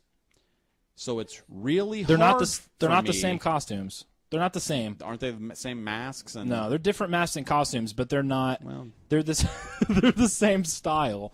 I know what you're saying, because when you first see them, unless you know the costumes pretty well, you're like, oh, those are the Killjoys, dude. Because they look enough like them for it to click for you, where you're like, oh, those are the Killjoys, or those are the replacements. Issue 3. I should be able to tell you more names of characters than I can at this point. The only ones I know are. Cherry Cola, who's the dude who's helping her. It's like Soda Pop Curtis. His name's Cherry Cola, which I liked him in the last issue. Yeah. Her name, I don't remember. Is it? I don't know. Grace? I don't know. I don't remember. But she's the girl that's supposed to be the prophecy, blah, blah, blah. I don't know, man. That's a problem. 3 issues in, I should be able to tell you the names of more characters than I can. Yeah, it's just really messy. It's not... Again, we've talked about it before. It makes me wonder... what the difference was in the making of this book as opposed to the Umbrella Academy, which I'm not going to compare them in terms of, because they're not the same book. No. But the Umbrella Academy's story and pacing and plot is tight. It's really tight. And this is so messy. It's all over the place. It's made me wonder if it's because it's a different editor, because that one was edited by Scott Alley. If it's a co-writer thing, if it's... I think it might just be... my perception is just the content. Because literally, I don't know if Gerard Way had the idea for this comic before or after they made Danger Days. I think probably they... or the genesis of this comic was, look at this cool video concept we have. See, it's not so connected to the... It's not so connected to the album where... It's bad. It's not that good because they're trying to force it to fit. No, I don't mean the album. I mean the videos. No, I know. Well, the videos, yeah. I mean, it's a sequel basically. Visually, the videos match up with this comic very well. Yeah, that's the world that they were trying to do. My guess, and I have nothing to base this off of. I read in a lot of interviews that they wrote this when they were on tour buses and touring and stuff like that. They wrote a lot of it. My worry is that this wasn't given the attention and the work that a comic book deserves as much as it was like a side thing that they were doing over time. Because like you read these interviews, and again, it sucks that I keep talking about Umbrella Academy, and I hate that, but it's the only other thing he's ever written. Yeah. But you read all these interviews and Backbiter and stuff in those trades where he talks about like his process and writing that, and so much of it was a large chunk of the first book was him locking himself in a hotel room with Scott Alley, and they just wrote all the time, and they hammered out stuff and they worked things. And that's a lot different than it seems this book came across, which was more like, this is a cool world. And that's how it feels, to where it's like they nailed the visual style down. They get Becky Cloonan on board, who's a fantastic artist. Reminds me a lot of Afro Samurai. And gets them to... Just in the sense that... No, just in that's way better. Just in the sense that the visuals are the strongest. See, that's the thing. It is, but this is... This isn't a case of style over substance to where it's very clear that. Well, no, it doesn't seem like they were purposefully trying to have style over substance. No, in this case. that's what I mean. Like in you have Afro a book. Samurai, it does seem like that. Yeah, well, in Afro Samurai, there's definitely a story. It's very minimal. Well, the substance they were going for in Afro Samurai was cool. Yeah. Capital C. This, or like a book like Burn the Orphanage, where you don't have a lot of substance, but you're not confused. No. Like, you know what's happening when you're reading it. Yeah. And character is going from point A to point B for a very specific reason, and punchy, kicky, fun. Yeah. This, it's more like the design of the world is awesome, and then we're going to try to throw 14 stories at you with all these characters, and you don't know or care about any of them. You know Please read it. What I think one of the worst problems. And that drives me nuts. One of the biggest problems of this book is the dialogue. Yeah, it's 40 to 50, maybe even 60% of the dialogue in this book is total fucking nonsense. It's just where it's almost filler. This like free-form poetry. I don't get it, that man. doesn't reveal any character, doesn't advance the plot. Well, I think it's just more of the world bending. I think it's more just like this is how these people talk. Which, dude, that's fine. Like if you're doing that in your free comic book day comic, that's 4 pages, which shit was a sign from the beginning because I read it and I was like, I don't really like this. Did you just say which shit was a sign? No, I didn't. Whatever. You're going to hell. But it's Emery like that. But that's okay if it's a world bending thing. But if we're 3 issues in, world building, right? Like if you that's said bending twice now. World bending, you did. Oh, wow. It was very confusing. We played Summoner Wars yesterday. Is that what it was? If it's a world building thing, then yeah, that's okay. But if you're 3 issues in, and we don't know the main character's name, and it could be just us not remembering. It is. It's not. But I mean, her name has been said. We just don't remember. Her name has been said, but also I know that character's name right there is Blue, because she has blue hair. Is the other one named Red? I believe so, yes, because I think they're like, let's go blue, let's go red. Yeah. And I'm pretty sure Grant Morrison's name, his character's name his name's Korth, or it says it on the page. I don't know. That's in the videos too. That's why I remember that. It's Korse, Korse. There seemed like a lot of see, that's another thing. Funny. In the second issue, yeah, the story that they started to go with Korse, because in those videos, you watch those videos, and he seems like a bad guy, clearly the antagonist, villain. And this, right away, they're like, you haven't killed as many people as you need to, and then you find out that he's softening because he's in love with the dude. Yeah, and so and you see him in this not let this girl live. That by far is the most interesting thing happening in this and in comic. the last issue, they set a lot of that up, and then in this, he gets like 2-3 pages. Yeah. And then you move on to other people that you don't know about. That guy sitting in the sun to get sun radiation, that was kind of cool. That was their intent. Because he was getting high off of it. That's neat. I would be surprised if that has anything to do with the plot line of the comic at all. Oh, I don't think so. And if it was just like, this is a neat thing that we can make happen. Yeah. It sucks, man, because it's one of those books where I could probably see myself down the road being like, oh, the trade's 50% off through DCBS, so it's going to be like $7 or whatever. My guess is you'll get it at a con or for the design, and like I'm sure the back matter, like the art, the design, the covers, all that stuff's awesome. Very, very pretty book. It's just crushingly disappointing for me because I know how much Umbrella Academy means to you. So and I didn't hold this to the same standards or anything, but I was just excited because that book pisses me off. Because that dude, really good. That dude was dealt this hand of being rock star and also just an awesome comic book writer. Yeah. So I was excited for his next project, and that's kind of a disappointment. Yep. What'd you get this out of 10? I give it a 4. You know what? I thought about giving it a 4. Give it a 4 out of 10. And 4 of those 4s of those numbers are Becky Cloonan's art. Yeah. Which I wouldn't give a 4 out of 10. I'd in fact give an 8 or a 9 out of 10. I think her art is fan-freaking-tastic. Oh, this book is. But her art basically saved it from getting a low number. I'll give it a 4 also. I thought about giving it a 3 because I genuinely didn't have a good time reading it. But visually, it's really impressive, and man, it's I such hope a people cool don't. World. Yeah, it's no, such it a is. Cool world. It is. Last book up, Thor: God of Thunder. God Bomb. The conclusion. Number 11, written by Jason Aaron, illustrated by Asad Ribic, colored by, how do we say that person's name? Wait, it's IVE is the first name. Let's go with Yves Vorsina. It's Vorsina, and lettered by Joe Sabino. Yep. Who answered one of my questions about lettering on Twitter one time, and he was very nice. No kidding. I expected him to be mean. Anyway. Why? Because I felt like I was asking a really amateur, dumb question. Like, he probably was. Thanks. Yeah. I'm glad that you were there to be me instead of him. I'm here to fill the void. This is the conclusion of the God Bomb. Also, kind of the conclusion. No, definitely the conclusion of the Gore storyline. 100% conclusion of the Gore storyline. Cracked up at that. I like this issue. I thought it was cool. It's basically, if you've enjoyed for its pros and cons what's come before it, you'll dig it. It's got more of kind of the same stuff where it's got some. I think it ends on a strong note, and it does sort of pushes aside the goofiness. It's still here it takes somewhat. more of a backseat. You're right. There's still some of it, but he pushes it aside for the most part. I think of note the most is Esad Rabik's art. That 2-page spread. Oh my god! I would frame that dude. I would frame him. I'd frame that dude. I'd frame Esad too. Just get up here on my wall, man. Yeah, you're look gonna at lose you. a lot of money and probably be less happy. I won't feed you as much.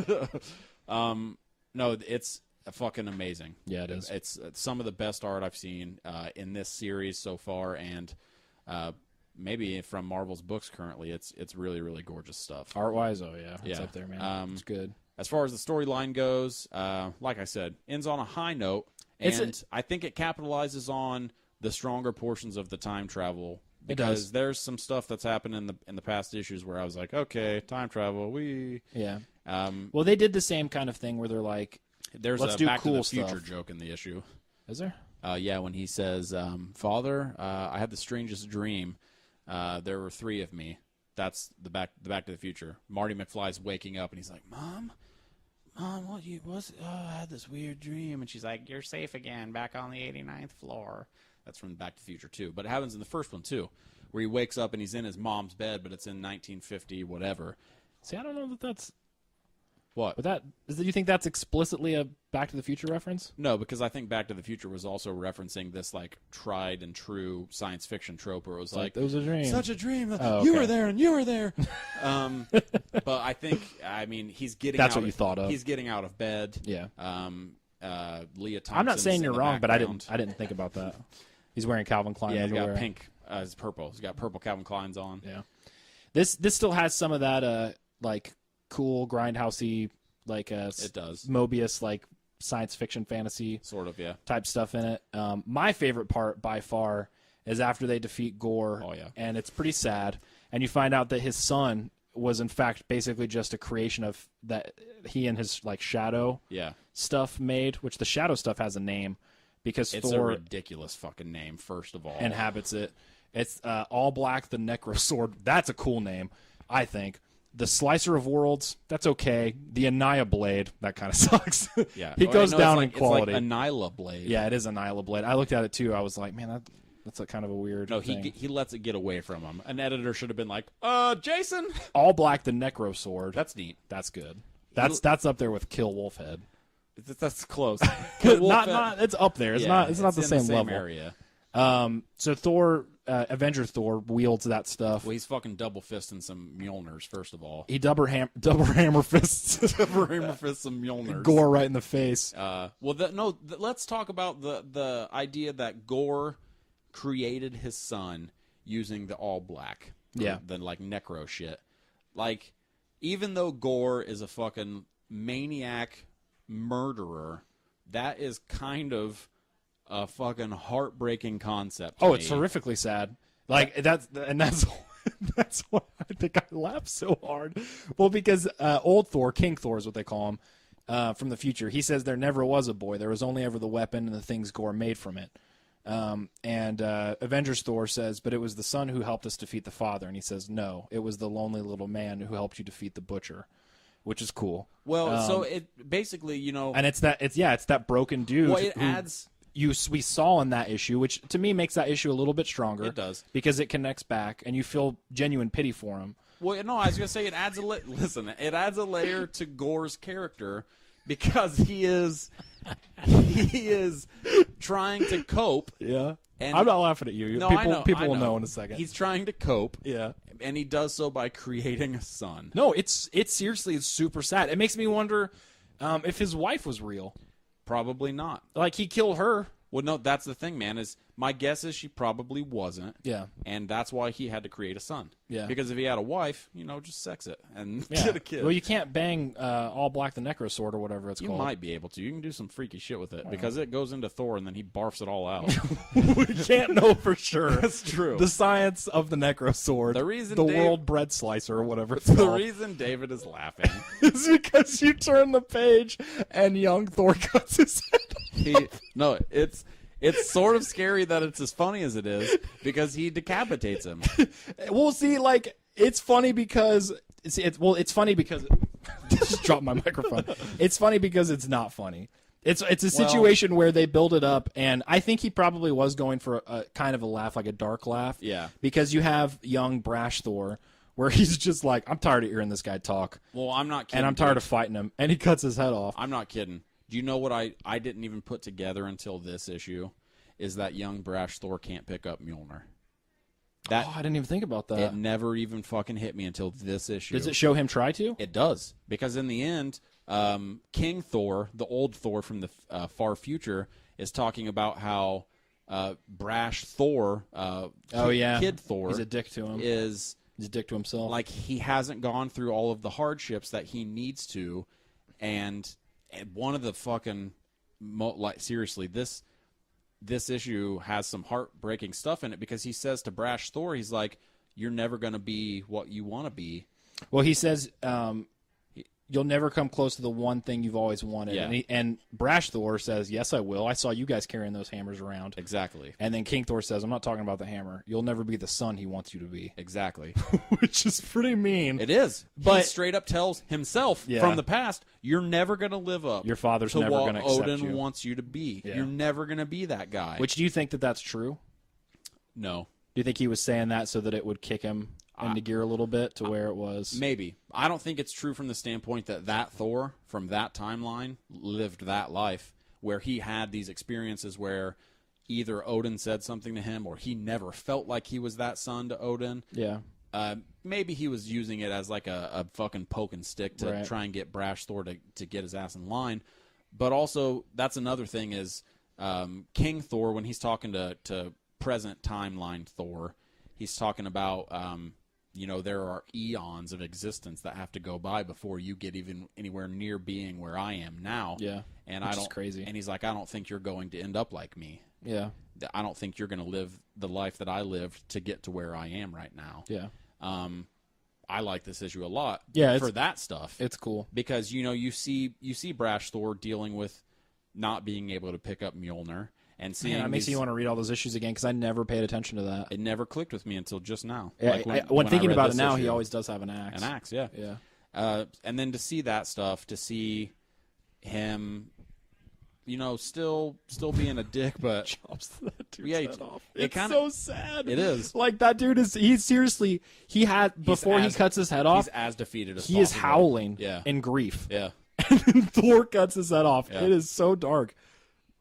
It's pretty funny. It is funny in a dark way, but I think Aaron pushed aside the more ridiculous things that he had toyed with in previous issues, like the space sharks and all that shit.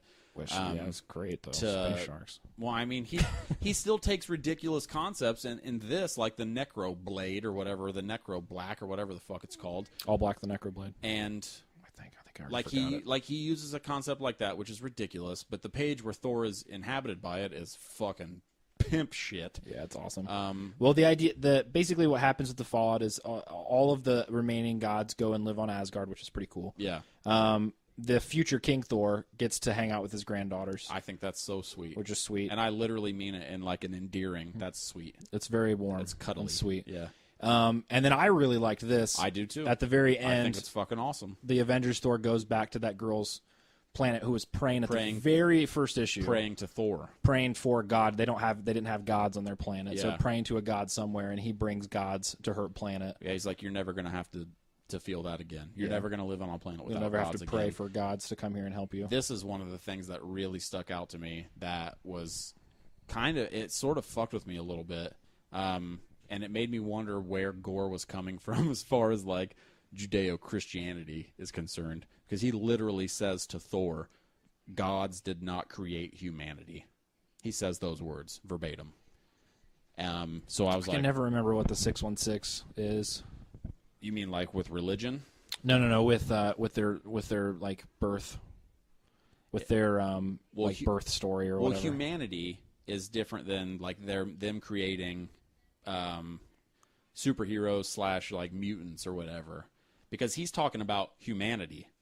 No, I thought I can't remember. I know I always think of this, and I'm pretty sure it's Earth X, that it was the Celestials who created life. Really? They came down and set everything in motion, and we had.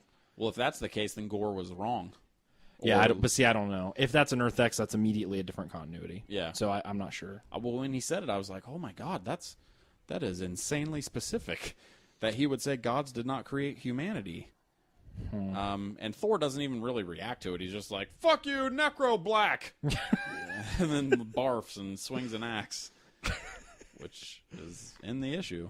Yeah, that all happens. It makes me. I want to know now. I wonder if you're listening and you know About what?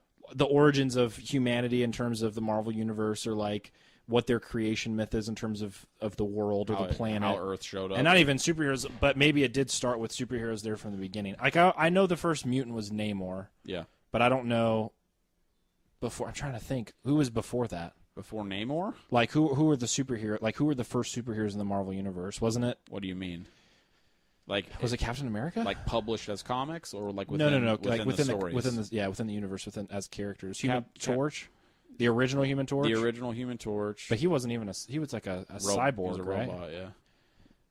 I Captain wonder. America. I think Ed Brubaker and was it Steve Epstein? They did the Marvels Project Yeah. series, which I never read, but I think that was about that stuff. Yeah. That makes me curious. I want to go back and read. I know I can tell you the Ultimate stuff, but that's not the same. Well, it stuck into my head when he said it, because they're dealing with gods, and at the end, you see these gods being your created. your concept of what God means, or a god, from the very first issue is not tested, but It's skewed a little. is changed. Well, they set it up immediately, because I had never thought of I always knew Thor was a god. Yeah. But that was the first time I had ever thought about the idea of someone praying to Thor. Yeah. Because that it's little weird. girl praying for a god to come help. Yeah, it's weird because in this issue, You don't see that in the movies. There's not that's what I was people going to say. praying. In the Thor movies, the gods are represented more as like sort of aliens.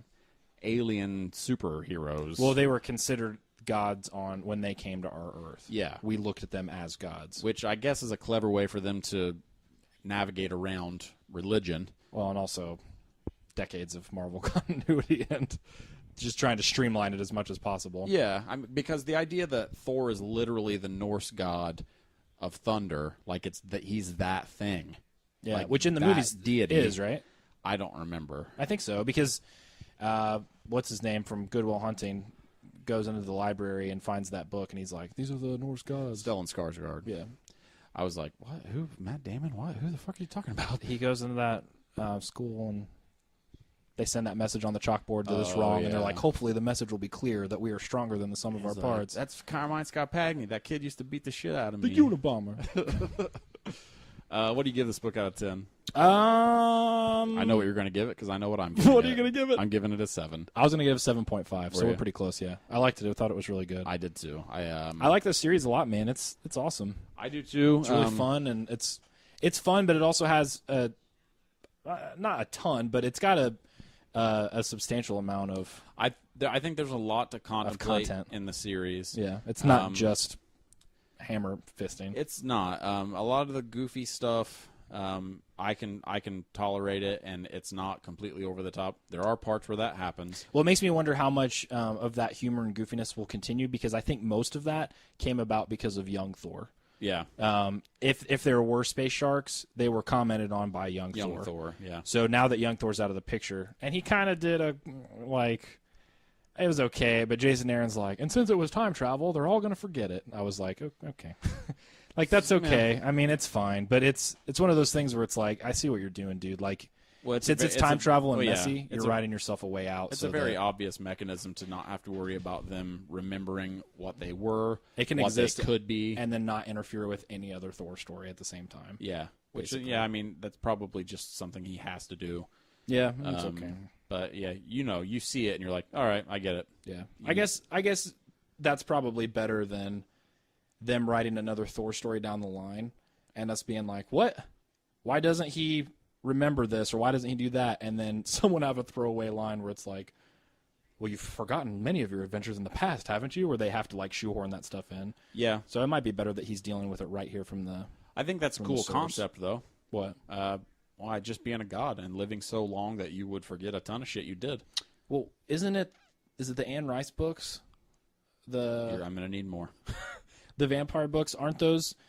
There's some series of books, or there's some universe of stories where the people are so old and they basically are immortal to the point where their memory only goes back so far and they start forgetting. I think it is the vampires. Is it that stuff where it's like, I forget how long it is, but it's after a certain amount of hundreds of years. They can't remember their lives before then. Well, the original, very first two vampires, Akasha and I forgot her sister's name. Is it Akasha, the Queen of the Damned? Yeah. Okay. Great movie, right? No, awful. One of the worst pieces of shit ever made. I've never seen it. It's so fucking bad. They had been living so long that they basically became statues. Like they had literally? Yes, literally. Like they sat down and didn't move for like hundreds and hundreds of years, thousands of years. I mean, did people see them? Wow. Did they look like statues, like granite? Sort of, yeah. In the movie, let's take that out of the equation. I've never seen the movie, so you don't have to worry about it. In the book, I can't remember if that's how they're described or not, but basically what it is they were so powerful that their bodies had worked past the weaknesses of vampires, which already is a flawed concept because one of the best parts of the vampires is giving them their weaknesses. Yeah. But using that as a leaping off point, like Lestat, who is one of the best vampire characters created ever. It's fact. It's not an opinion. He drinks the blood, I think it's of Akasha, and because he does that, it changes his biology so much that if he is in the sun, it fucks him up really bad. I read this shit. I'm laughing because this is literally a plot point in Underworld Evolution. Is it? Yeah. Well, Anne Rice did it first. Yeah, okay. That's so weird. She did. It's way better. I'm not saying that she didn't do it first, but it's just funny because you always give me crap about Underworld and you're saying this stuff. I'm like, this happened to Celine. Only it's the opposite. She gets that dude. She can stand in the sun. Oh, see, Lestat still gets fucked up. Like, he's in the sun. He bursts into flame. He burns. Literally. He bursts into flame. Just one. He's a single flame. Just like yeah. It's a little candle. I think he like buries himself in the sand to get away from the sun. Doesn't he turn into a girl at one point or something? The Tale of the Body Thief. Man, that book is sweet. He comes across this person who can eject your like consciousness out of your body. Mm-hmm. Like if it would be like if I came in the room and like assaulted Emery mentally rather than physically like we normally do. Mm-hmm. And I shot my consciousness into his head and kicked his consciousness out. I would then be in Emery's body. Lestat doesn't become a girl. He becomes a human. And because it's an Anne Rice book. I thought there was some gender bending stuff in it. I don't think he's in a girl's body. Listen, what I'm about to tell you is from the book A Tale of the Body Thief by Anne Rice, and it's 100% true. Lestat becomes a guy, a living human, because of this body thief. And Anne Rice writes a lot of homoerotic scenes, or just straight up homosexual scenes, which happens in this book, where Lestat, after he gets his living body in this book, just goes on a fuck spree. Just cuts the town in half with his cock. Fucking fucks everything. And she's literally like, he's having sex with guys, he's having sex with chicks. If it has something it can get a fucking in, he puts it there. So then after chapters and chapters of Lestat just crushing it, he's murdering ass. Yeah, any kind of ass, he's murdering it. He gets his vampire body back after he had fell in love with a human. So this is where it's one of those things that, like, in the back of your head, you would think about something like this. Well, Anne Rice put it on paper, and because she doesn't let anyone edit her, she edits herself. It made it to press. Lestat sups of this human woman's menstrual blood, Maybe that's what I was thinking of. because he's a vampire. Yeah. So to like Sups. deepen their relationship, he drinks her Menzies, which I think is how she phrases it to make it like as palatable, no pun intended, as possible. Which is weird because it's not gross or dirty like we've talked about in the past when we've discussed period blood, but this is a person drinking it. Yeah. How the fuck did we get here from what we were talking about? Because I was saying that there was the age, how universe old where yeah. people couldn't remember their in Anne Rice's world. I think it would be like Pandora, like the vampire Armand, some of these really, really old vampires who've been around for fucking like eons, from like ancient Greek days, where they've lived these massive. So does she say what the first vampire was or how that started? Yeah. What is it? Unfortunately. What is it? It's in The Queen of the Damned. It's Akasha, and I wish I could remember her sister's name. They're Egyptians, and they found like an artifact or something. No, they're being assaulted by these. I think they're demons, is what they are, where they are like attacking people by like pricking their skin and like drawing energy from the blood. And I think somehow, I can't remember. I read this in like sophomore year of high school. Akasha and her sister then become inhabited by the demons, and then they develop the taste for blood, and they realize that they need blood to live. Oh, okay. And then they end up making childs with an E on the end of it, a vampire child. So how does it work in that universe? If you get bit by a vampire, No. do you turn? No, in that universe, if a vampire drinks your blood, they can kill you. Or they can just drink your blood and like leave you. In which case you would regenerate blood depending on how much they drink. But like let's say I'm a vampire and I want to turn Emery. I would to give him the dark kiss, as Anne Rice calls it. I would drink his blood, a good significant portion of it, and then he would drink my blood mingled with his blood, and that would then turn him. I actually really like Interview with the Vampire, both the book and the movie. The movie is more what I was talking about when I said it right there, because the book's really good, but the movie gets shit on a lot because it's by Neil Jordan, so it's like really like sexualized, even more, kind of more than Anne Rice does that first book. But Really? like the scene where Brad Pitt One of turns, those guys is Lestat, right? yeah, it's Tom Cruise, and he does a fantastic job. Really? Yeah, he does. And it's really, really good that he decided not to be in The Queen of the Damned because, man, does it suck. The guy in Queen of the Damned that's Lestat is Stuart Townsend. Is in League of Extraordinary Gentlemen. Yeah, something else awful. He makes great decisions. No, but Brad Pitt as Louis turns in a cemetery, and he talks about how different the world looked through his vampire eyes. He looks up and there's this marble statue in the cemetery, and its eyes open and looks at him, and then he like blinks and they're closed. Ew. Yeah, and then there's a fucking badass scene where he goes to Paris. And at this point, it's such a cool story, man. Like I seriously could get into it still, and I might reread it because at this point, the only vampire that Louis knows is Lestat, and he is disgusted by Lestat because Lestat revels in death and finds nothing unpalatable about killing humans. And Louis, So is he kind of the bad guy in that book? yeah, In the books about him, is he a good guy? yeah, Okay. yeah. Are those before Interview with the Vampire? Timeline wise, Yeah. yeah. Some of them are, and some of them aren't. The Vampire Lestat, which is the second book, tells Lestat's story from the beginning when he turned, which was in like the 15 or 1600s. I can't remember. So does he become worse over time, like more evil? No. Oh, I thought he was the bad guy. Well, what happens is Louis goes to an interviewer, hence the title, Yeah. to tell him what it's like being a vampire. And then that Is that guy, Ethan Hawke. no, it's Christian Slater.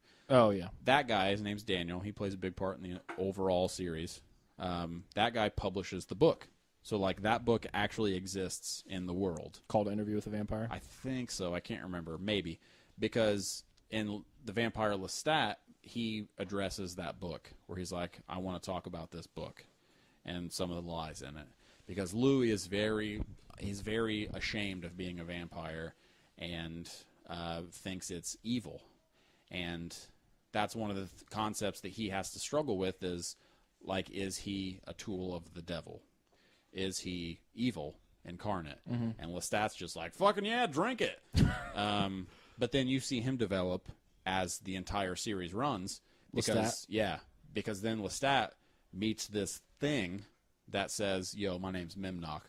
I'm the devil. Ooh. And Lestat's like, get the fuck out of here. This is crazy.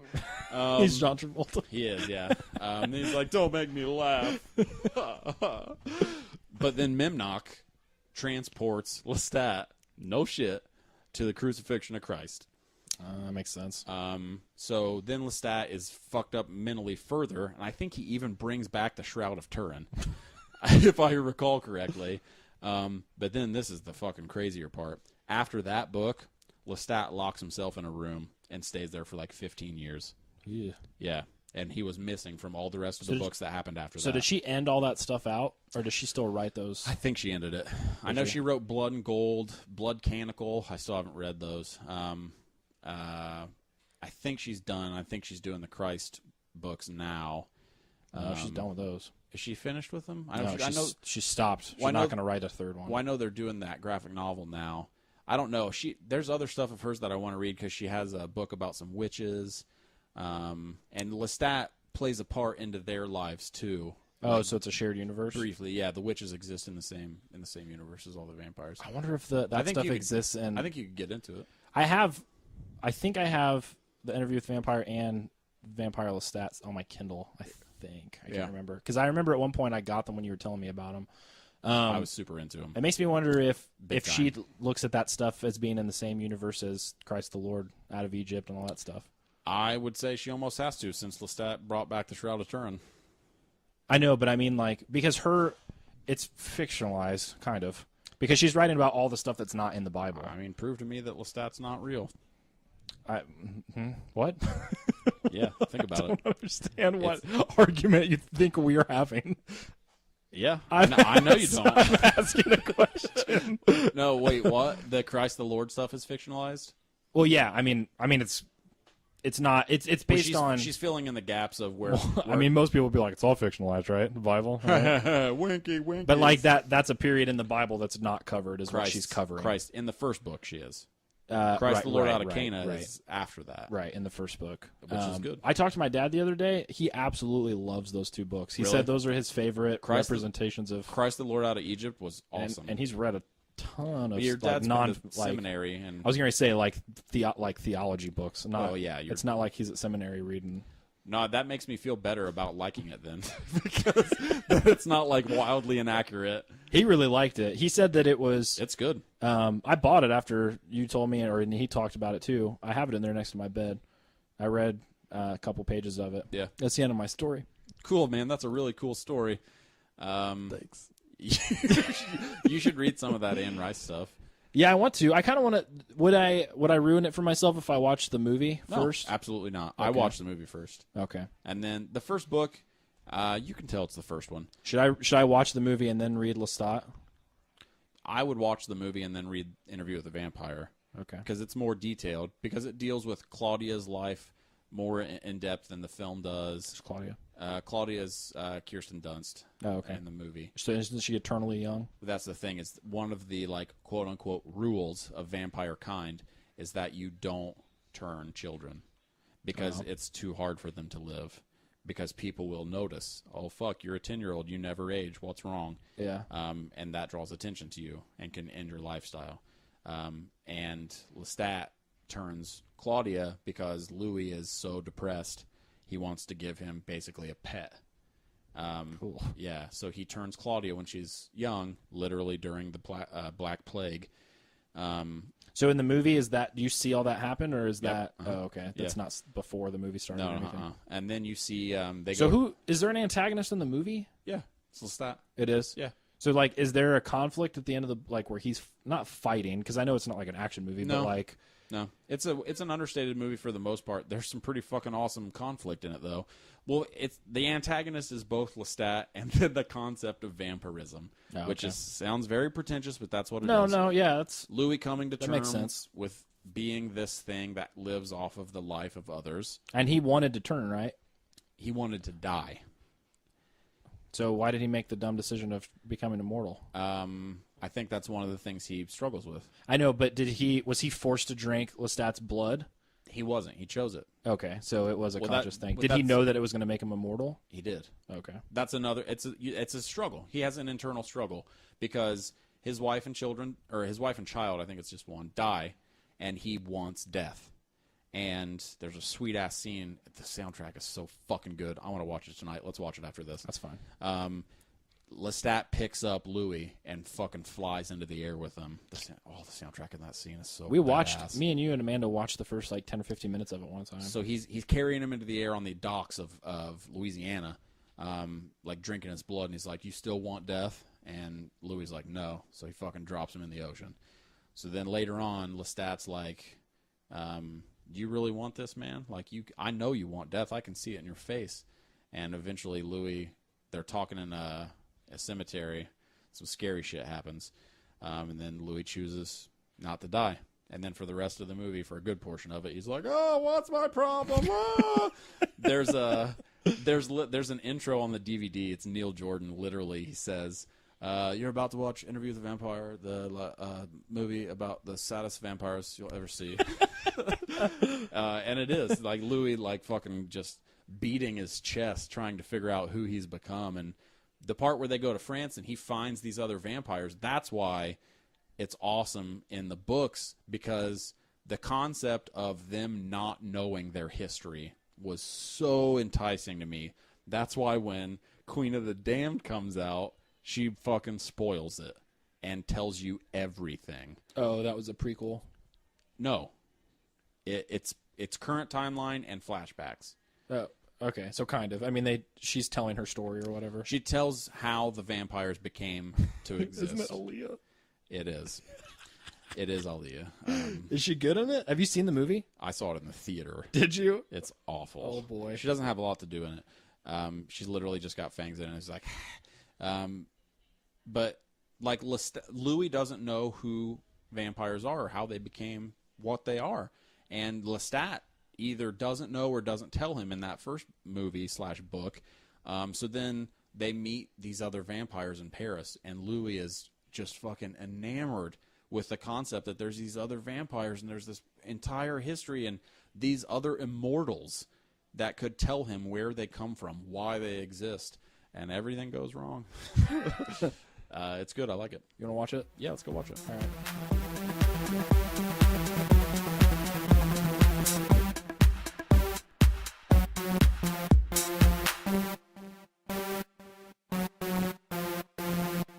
Have you ever been alone in the woods and you needed a hatchet, but also you kind of wanted to read Action Comics? Yes. That's happened to me, only it was kind of a similar situation. I was in the desert, and I needed Ultimate Spider-Man. Yes. Luckily, DCBS was there for me. Discount comic book service. You can find them on dcbservice.com. Yes. Online. They will throw out parachutes of supplies and comics, little like parcels like in Lost where they drop food onto the island. Is that your line? No. Okay.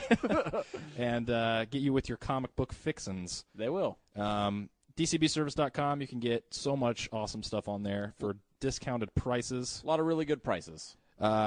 Anything you can think of. If you want to buy that gross Catwoman issue, they got it. That is there. If you want to read it, they're going to charge you for it, but they'll charge you like half off for it. They will give you a really good deal on it. You can also follow them on Twitter. DCB Service, yeah. DCB Service is their Twitter handle. If you're in the Fort Wayne, Indiana area, stop by their store. We've already told some hilarious stories about stopping in there. Like they'll punch you if you want them to. We've said a lot of really funny they'll high things. five. Seriously, if you go in there, we'll play it straight this time. They'll have a conversation with you and talk to you. They'll talk to you. They'll be nice. They'll sell you some comics, and then right after you leave, you can go to the Chinese place that's next door. Yeah, it's great food. We almost always go there. We always do. Go to DCBS.